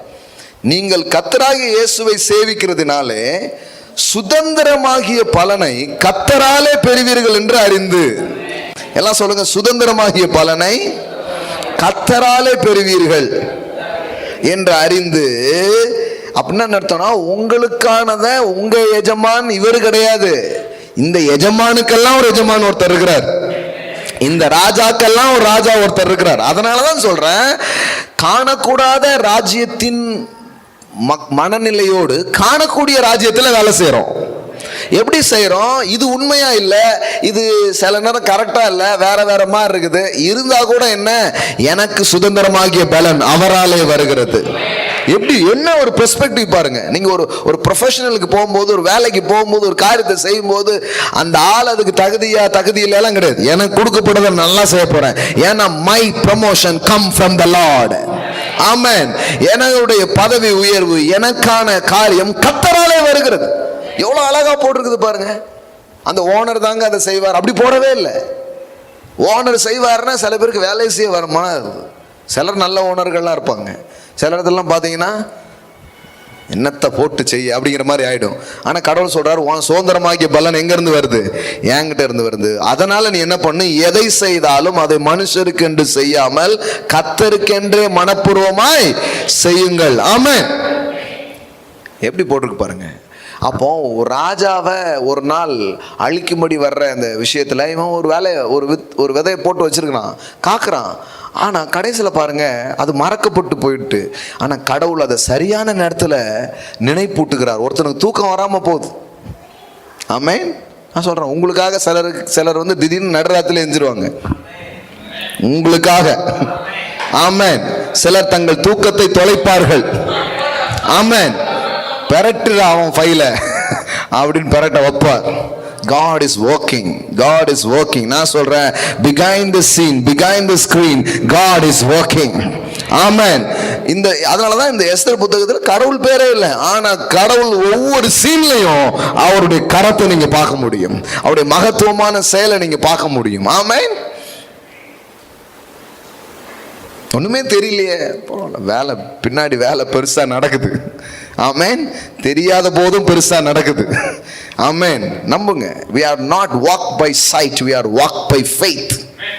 நாம் என்ன பார்க்கிறோமோ தரிசித்து நாம் நடவாமல் நாம் விசுவாசித்து நடக்கிறவர்களாக இருக்கிறோம். ஆமென். காணப்படுகிறவைகள் மேல இதுதான் பார்க்காதீங்க. இன்னொரு கிங்டம்ல இருந்து நீங்க இந்த பூமியில வாழ்ந்து கொண்டிருக்கிறீர்கள் என்பதை பார்க்க வேண்டும். ஆமென். சரி, இதெல்லாம் தான் இந்த புத்தகத்திலிருந்து நம்ம பார்க்கிற அற்புதமான செய்திகள். ஆமென். எல்லாம் சொல்லுங்க, இக்காலத்தில் உதவும்படி நான் வந்திருக்கிறேன். ஆமென். சரியான காலத்துல பிறந்திருக்கீங்க, சரியான நேரத்துல நீங்க பிறந்திருக்கிறீங்க. எதுக்கு பிறந்திருக்கிறீங்க? எனக்கு யார் உதவி செய்வா, நல்லா ஜெபிக்க பிரதர், எனக்கு கொஞ்சம் உதவி கிடைக்கட்டும் அப்படின்னு இல்லை, நீங்க தான் உதவணும். ஆமென். நான் உதவும்படியா வந்திருக்கிறேன். ஆமென். இந்த இந்த எண்ணமே உங்களை செழிப்பாக்கிடுங்க. ஆமென். நம்ம நினைக்கிறோம் அவங்க தரல, இவங்க தரல, அவங்க கொடுக்கல, இவங்க கொடுக்கல. யாரும் கொடுக்க வேண்டாம். நான் உங்க சொல்லட்டுமா, உங்க வாழ்க்கையில செழிப்பு என்னைக்கு ஆரம்பிக்க தெரியுமா?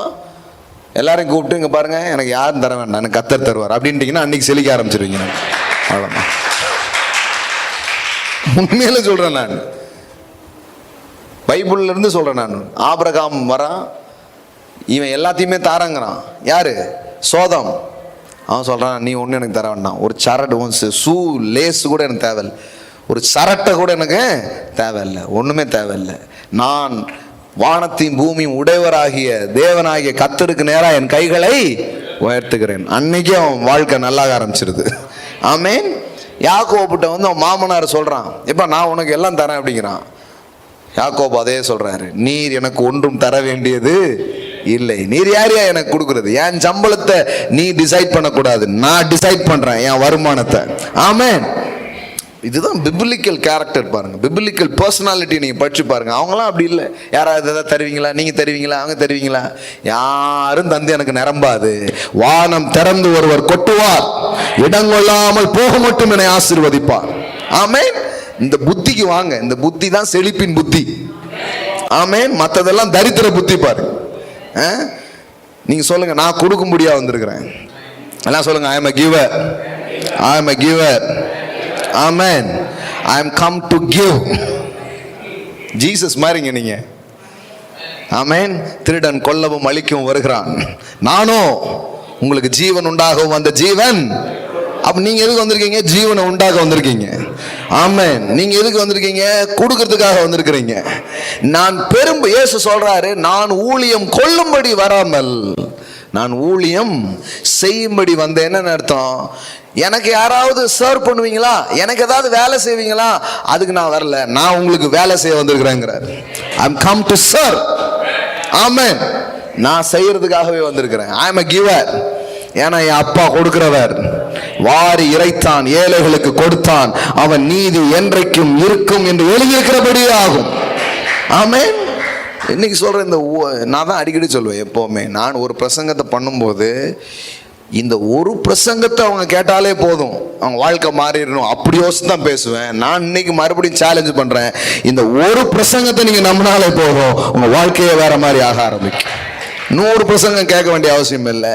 இன்னைக்கு சொல்லப்பட்ட இந்த வார்த்தையை திருப்பி கேட்டு பாருங்க, உங்க வாழ்க்கையை மாற்றும் சத்துவம் இதற்குள்ளாக தேவன் வைத்திருக்கிறார். ஆமென்.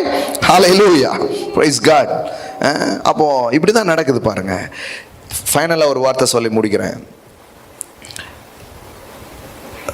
இக்காலத்தில் உதவியா இருக்கும்படிக்கு உனக்கு ராஜமேன்மை கிடைத்திருக்கலாமே. அப்போ எப்போதுமே நான் சொல்றதுதான், இந்த சீரீஸ்ல இது கண்டிப்பா சொல்லணும். எல்லாம் சொல்லுங்க, ராஜமேன்மை. அப்ப பாருங்க, சில பேருக்கு செய்யணும்னு ஆசை இருக்கும், ஆனா அவங்ககிட்ட இருக்கிறத வச்சே செஞ்சுக்கிட்டே உட்காந்துட்டே இருப்பாங்க. இருக்கிறத வச்சு செய்யணும், முதல்ல நல்லது தான், ஆனா செஞ்சுக்கிட்டே இன்னும் நான் நிறைய செய்யற மாதிரி நல்ல இடத்துக்கு வரணுங்கிற எண்ணம் வரணும். வந்தாதான் நீங்க இன்னும் நிறைய பேருக்கு செய்ய முடியும். ஆமென். தொடர்ந்து பண்ணிக்கிட்டே இருக்கிறோம். எத்தனையோ பிள்ளைங்களை எழுப்பிக்கிட்டே இருக்கிறோம். தொழில் செய்கிற பிள்ளைங்களை எழுப்புகிறோம், கல்வி கற்கிறதுக்கு எழுப்புகிறோம், எந்தெந்த விதத்துலலாம் எம்பவர் பண்ணணுமோ அதெல்லாம் பண்ணுறோம். பாக்கெட்லேருந்து எடுத்து கொடுக்குறோம். என்னெல்லாமோ கையில் என்னெல்லாம் கிடைக்குதோ அதெல்லாம் மக்களுக்கு கொண்டு வந்து விதைக்கிறோம். ஆனா என்ன ஆசை? நிறைய வந்தா நிறைய செய்ய முடியும். ஆமென். அப்போ உதவியா இருக்கணுங்கிற எண்ணம் மட்டும் போதாது, உதவியா இருப்பதற்கு எனக்கு ஒரு ராஜ மேன்மை அவசியமா இருக்கிறது. ஆமென். அந்த இருதயம் உள்ளவங்க எல்லாம் வாழ்க்கையில பெரிய கனவு வச்சு மேல வெளியில வரணும். ஆமா. ஆனா நிறைய பேருக்கு பாருங்க, நல்ல எண்ணங்கள் வச்சிருப்பாங்க, ஆனா பெரிய கனவுகளே இருக்காது. வேண்டாம் பிரதர், அது நமக்கு தேவையில்லை பிரதர். உங்களுக்கு தேவையில்லைங்க, ஆனா எத்தனையோ பேருக்கு தேவைப்படுதே. உங்ககிட்ட வந்தால் கொடுப்பீங்க தானே?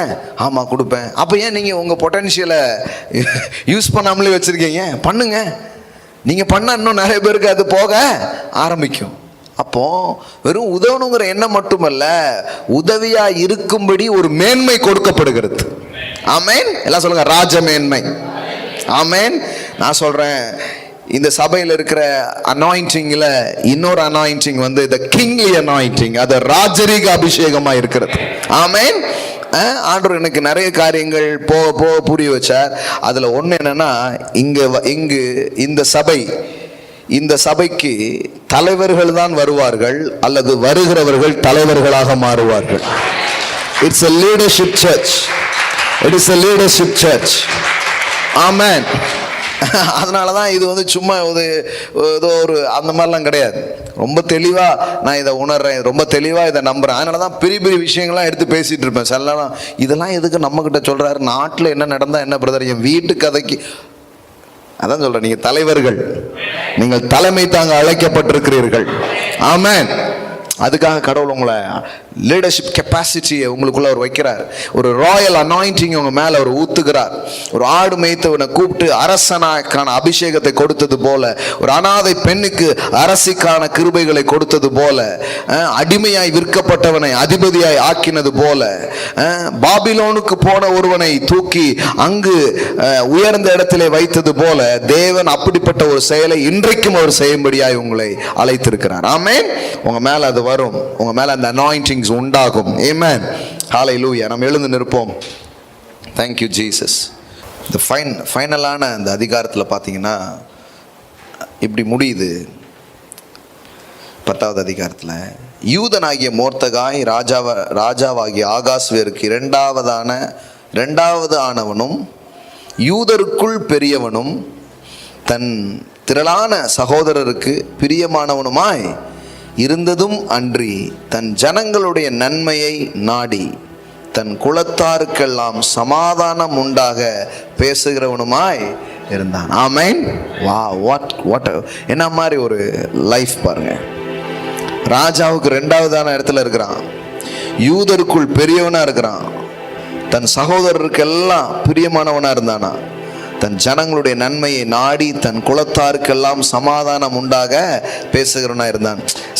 சில விஷயத்தை ஆண்டவர் உங்கள் வாழ்க்கையில் பிரேக் பண்ண விரும்புகிறார். இங்கே இருக்கிற சில பேருக்கு நான் சொல்கிறேன், உங்கள் வாழ்க்கையில் நடந்த சில சம்பவங்களை வச்சு பிசாசு உங்களுக்கு என்ன சொல்லிட்டான்னா, இதுதான் உன் அடையாளம் அப்படின்னு சொல்லிட்டான். நீங்கள் அதை நம்பிட்டு இருக்கிறீங்க. இது வந்து நான் பொதுவாக ஒரு லைனில் சொல்கிறேன், ஆனால் நீங்கள் உங்கள் ஒவ்வொருத்தருக்கும் யோசித்து பாருங்கள்.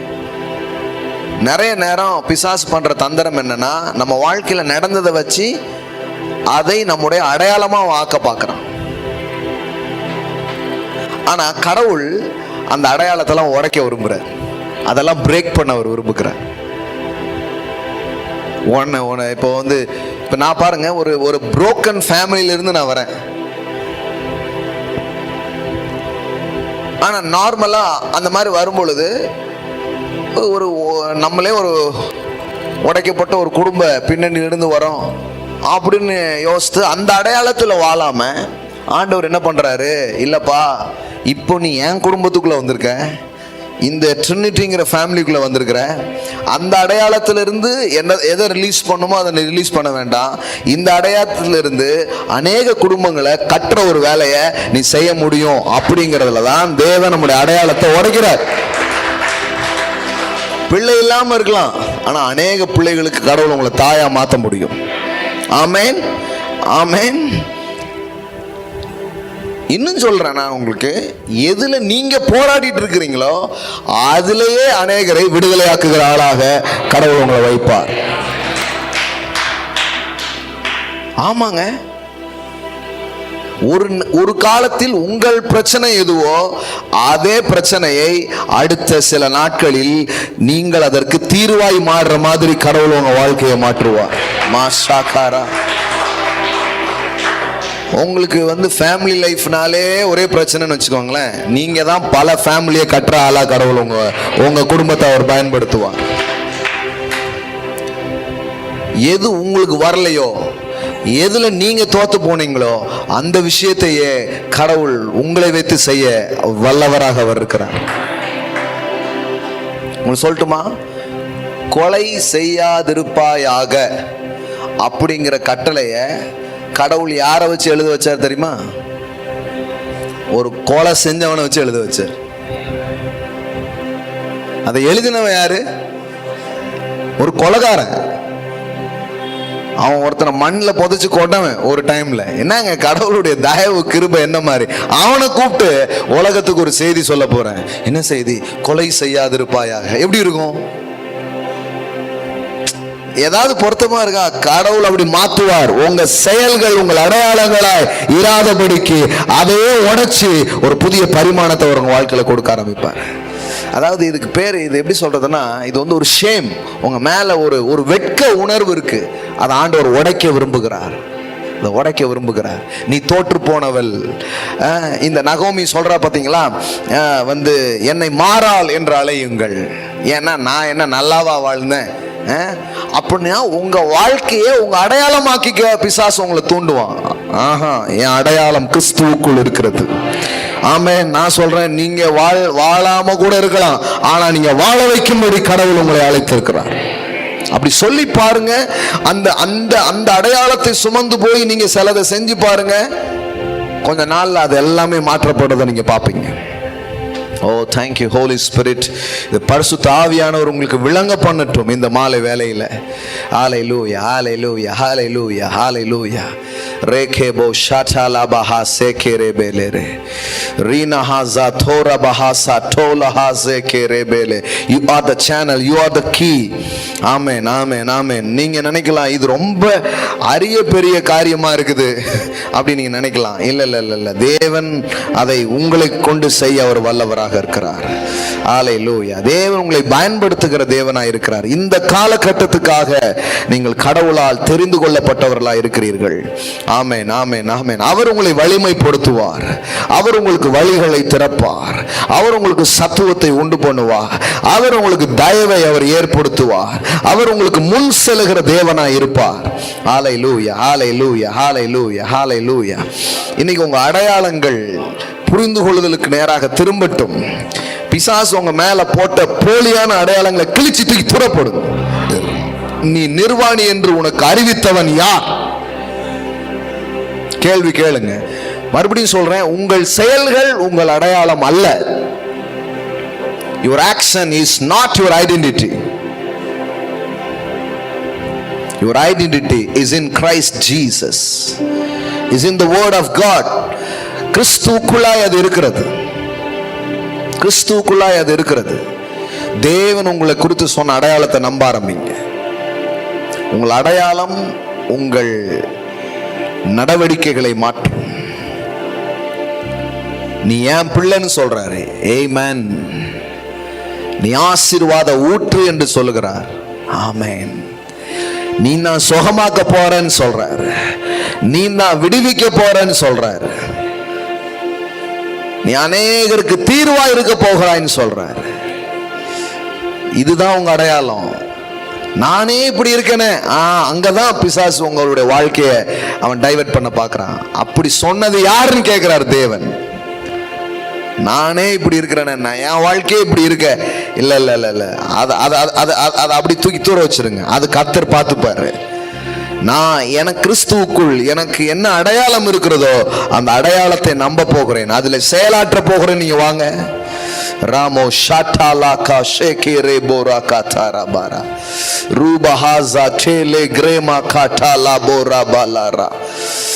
ஹல்லேலூயா. அதனாலதான் ஆண்டவர் புதிய அடையாளத்தின் வார்த்தைகளை தன்னுடைய பிள்ளைகளை பார்த்து பேசினார். ஆமென். பேதுரு, அந்த சீமோன் பேதுரு பார்த்து அவனை பார்த்து சொன்னார், பேதுரு, நீ பேதுருவா இருக்கிற, you are rock. You are rock. அவர் சொன்னார், நீ வந்து நாணன் அல்ல, கற்பாறை என்று சொன்னார். இந்த மாலை வேலையிலே உங்கள் அடையாளங்களை தேவன் கிழிச்சு போட விரும்புகிறார். சில தப்பான அடையாளங்கள் உங்க மேல யாராவது போட்டிருந்தாங்கன்னா அதை உடைக்க அவர் விரும்புகிறார். ஆமென், ஆமென். ராகோபோ ஷாடாலா காதாரா. No more guilty conscious my friend. உங்களுக்குள்ள எந்த கண்டம்னேஷனும் நீங்க தேவையில்லை. நீங்க தேவ பிள்ளையா இருக்கிறீர்கள். இரத்தத்தால் உங்களை மீட்டு கொண்டிருக்கிறார். ராஜாக்களா இருக்கிறீர்கள், ராஜாத்திகளா இருக்கிறீர்கள். ஓ ரஷாண்டானாமா ஷேகேரே. மனுஷனுடைய வார்த்தைக்கு அந்த வெயிட்டை கொடுக்காதீங்க. தேவனுடைய வார்த்தைக்கு பெரிய கனத்தை கொடுங்க. நான் வாரி இறைப்பேன். ஆமென், ஆமென், ஆமென், ஆமென், ஆமென். நீங்க தோற்று போனதுனால நீங்க தோல்வியாளன் அப்படின்னு நினைச்சுக்காதீங்க. இல்ல இல்ல இல்ல இல்ல இல்ல இல்ல இல்ல. அது தோல்வி என்பது என் வாழ்க்கையில நடந்த ஒரு சம்பவம், ஒரு செயல். அது என் அடையாளம் அல்ல. என் அடையாளம், I am a more than a conqueror. You are a more than a conqueror. You are a more than a conqueror. நீங்கள் முற்றும் ஜெயம் கொள்கிறவர்களாக இருக்கிறீர்கள். ஒரு சம்பவத்தை வச்சு உங்களை முடிவு பண்ணாதீங்க. Thank you holy spirit. இந்த மாலையில் நீர் கிரியை செய்வதற்காக நன்றி. இந்த மாலையை எங்களுக்காக நீர் ஏற்படுத்தினதற்காக நன்றி. ஆமென். இக்காலத்தில் நாங்கள் இதை கேட்கவும் இதை சிந்திக்கவும் இந்த இடத்துக்கு எங்களை கொண்டு வந்திருக்கீங்கன்னா இது வந்து ஏதோ நடந்துட்டு இருக்கு அப்படி கிடையாது. behind the scene, behind the screen, hallelujah, God is working. அப்பா, நீர் எங்களுக்காக கிரியை செய்து கொண்டிருக்கிறீர் என்று நாங்கள் நம்புகிறோம். ஆமென். உம்முடைய கிரியை தான் எங்களை கூட்டி சேர்த்தது. உம்முடைய கிரியைகள் தான் இந்த ஆலோசனைகளை எங்கள் மேல் ஊற்றி கொண்டிருக்கிறது. Thank you daddy, thank you daddy, thank you daddy. இங்க இருக்கிற எல்லா பிள்ளைகள் மேல இருக்கிற ஒரு நெகட்டிவ் ஐடென்டிட்டியை இந்த நேரத்தில் நான் உடைக்கிறேன் சுவாமி. அதை கிழிச்சு தூக்கி தூர போடுறேன். அந்த வஸ்திரங்கள் களையப்படுவதாக. இன்றைக்கு புதிய வஸ்திரத்தோடு அவங்க செல்லட்டும் சுவாமி. ஒரு புது ஐடென்டிட்டியோடு அவங்க செல்லட்டும். நான் வெளிச்சமா இருக்கிறேன், நான் உப்பா இருக்கிறேன், நான் இந்த காலத்துக்கு உதவும்படியா நான் வந்திருக்கிறேன், நான் பாதுகாப்பா இருக்கிறேன். ஆமென், ஆமென். கடவுளுடைய ராஜ்யத்தின் பிரதிநிதியாக இருக்கிறேன். ஆமென், ஆமென். அநேகருக்கு நன்மையை நாடி பேச போகிறேன். ஆமென். நான் இருக்கிற இடத்திலே அநேகர் காக்கப்பட போகிறார்கள், அநேகர் ஆசீர்வதிக்கப்பட போகிறார்கள். ஆமென். You are not a problem maker, you are a problem solver.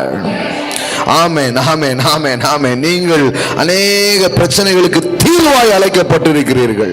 You are not a question, you are an answer, my friend. உங்களையே ஒரு கேள்விக்குறியா பிசாசு உங்களுக்கு காட்டிட்டு இருக்கிறான். ஆனா தேவன் சொல்றார், no no no, you are the answer, you are the answer.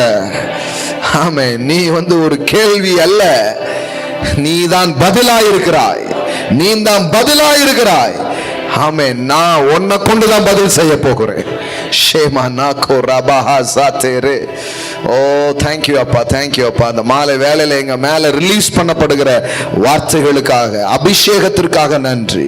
ஒரு ராயல் அனாயிண்டிங் இந்த இடத்துல பிள்ளைகள் மேல வந்து தங்குவதற்காக நன்றி. ஆமென், ஆமென், ஆமென், ஆமென். தேங்க்யூ. ஒரு தலைமைத்துவத்துக்கான அபிஷேகங்கள் இந்த இடத்துல திறக்கப்பட்டிருக்கிறதற்காக நன்றி அப்பா. Thank you daddy, thank you daddy. ஒவ்வொருவரும் எழும்படியாய், ஒவ்வொருவரும் பலப்படும்படியாய் தேவன் இந்த இடத்துல கிரியை செய்கிறதற்காக நன்றி அப்பா. Thank you father, thank you father, thank you father. நான் உன்னில் மகிமைப்படுவேன். That is a promise. நான் உன்னில் மகிமைப்படுவேன். ஆமென். மகிமைப்படுத்தினேன், இன்னும் மகிமைப்படுத்துவேன் என்கிற சத்தம் உண்டானது என்று எழுதப்பட்டிருக்கிறது. ஹல்லேலூயா, ஹல்லேலூயா, ஹல்லேலூயா. முந்தின மகிமையை பார்க்கிலும் பிந்தின மகிமை பெரிதாயிருக்கும். ஹல்லேலூயா, ஹல்லேலூயா. என் தேவன் அதையெல்லாம் காண செய்யும்படி எங்களை கொண்டு வந்திருக்கிறதற்காக நன்றி. மனசார உம்முடைய பிள்ளைகளை ஆசீர்வதிக்கிறோம். ஆன்லைன்ல பார்க்குற பிள்ளைகள் மேல அதே கிருபையை நான் பேசுறேன், அதே பலனை நான் பேசுறேன். நீங்க செய்யறதற்காக நன்றி. இயேசுவின் நாமத்தில் பிதாவே, ஆமென், ஆமென். Praise God. ஹல்லேலூயா. Wow, wow. கர்த்தர் நல்லவர். ஆமென். கர்த்தருக்கு நாம் கொடுக்க போகிறோம். தேவனுடைய வார்த்தையை கனம் பண்ணும்படி நாம் கொடுக்கலாம். ஆன்லைனில் பார்க்குற பிள்ளைங்க ஆன்லைன் மூலமாக கூகுள் பே ஆர் ஃபோன்பே அக்கௌண்ட்டில் நீங்கள் ஷோ பண்ணலாம். நீங்கள் அப்படி விதைப்பும் போது அந்த ரிசிப்டை நீங்கள் ஆஃபீஸ் நம்பருக்கு அனுப்புங்க. Thank you Jesus. ஹல்லேலூயா. ஹல்லேலூயா. எத்தனை பேருக்கு ஆசீர்வாதமா இருந்துச்சு? அடுத்த செவ்வாய்க்கிழமை வாங்க. வாரம் சண்டே மட்டும் கேட்கறது ஒரு புறம் இருந்தாலும் இப்படி வார நாட்களை வந்து இன்னும் என்ன பண்ணிக்கோங்க, உங்களை நிரப்பிக்கொள்ளுங்கள் வார்த்தையினாலே. அது இன்னும் உங்களுக்கு பலனா இருக்கும். சென்னையில்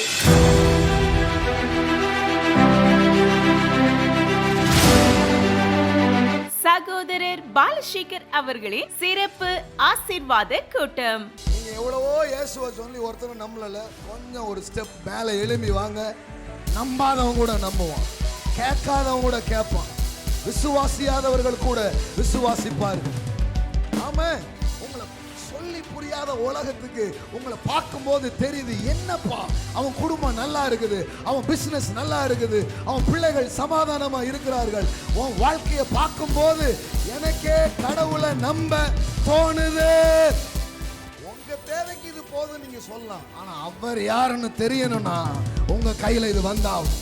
நீங்க யாருன்றத இந்த பிரஜாதி உலகம் பார்க்கணுன்றதுக்காகவே ஆண்டவரே, உங்க நோக்கத்துக்காக நான் செழிக்கும், உங்களை யாருன்னு காட்டுறதுக்காக நான் உயரணும். அதுலதான் உங்களுக்கு பெருமை இருக்குன்னா, அதுலதான் உங்க நாம மகிமைப்படும்னா, நான் அப்படிப்பட்ட ஒரு மகனாய் மகளாய் நான் எழும்பணும்.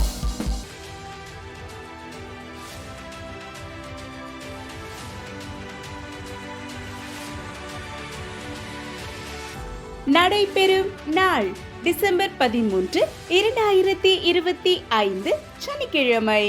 நேரம் காலை 9 மணி முதல் பிற்பகல் 2 மணி வரை. நடைபெறும் இடம் hotel Chandras inn number 149/80, second floor, party hall, Pillaiyar Koil street, Jafferkhanpet, Chennai. Landmark Kasi theatres back side, nearby metro station, Ashok Nagar. உங்கள் பெயர்களை பதிவு செய்ய முந்துங்கள். அனுமதி இலவசம், முன்பதிவு அவசியம். எந்த 2 காரணத்துக்காக இங்க வந்தனோ அது எனக்கு நிறைவேறிடுச்சு. ஆண்டவர் எனக்கு பாஸ்டர் மூலியமா பேசிட்டார். எதை வந்து நம்மளுக்கு வந்து கடவுள் கொடுக்கணும் அப்படின்னு சொல்லிட்டு மனசுல நினைச்சு வர்றோமோ அதை வந்து ஆண்டவர் வந்து ஊழியக்கார் மூலமா பேசி இந்த பிளெஸ்ஸிங் மீட்டிங்கை வந்து எங்களுக்கு ஆசீர்வாதமா மாத்துறாரு. ரொம்ப குழப்பத்தோட கேள்விகளோட தான் வந்த ஆண்டவர் பதில் கொடுத்துட்டாரு. இனி என் வாழ்க்கையில செழிப்பு வெற்றி தான். மேலும் விவரங்களுக்கு தொடர்பு கொள்ள வேண்டிய எண்கள் 8124 80 88 00 மற்றும் 6379 27 52 71.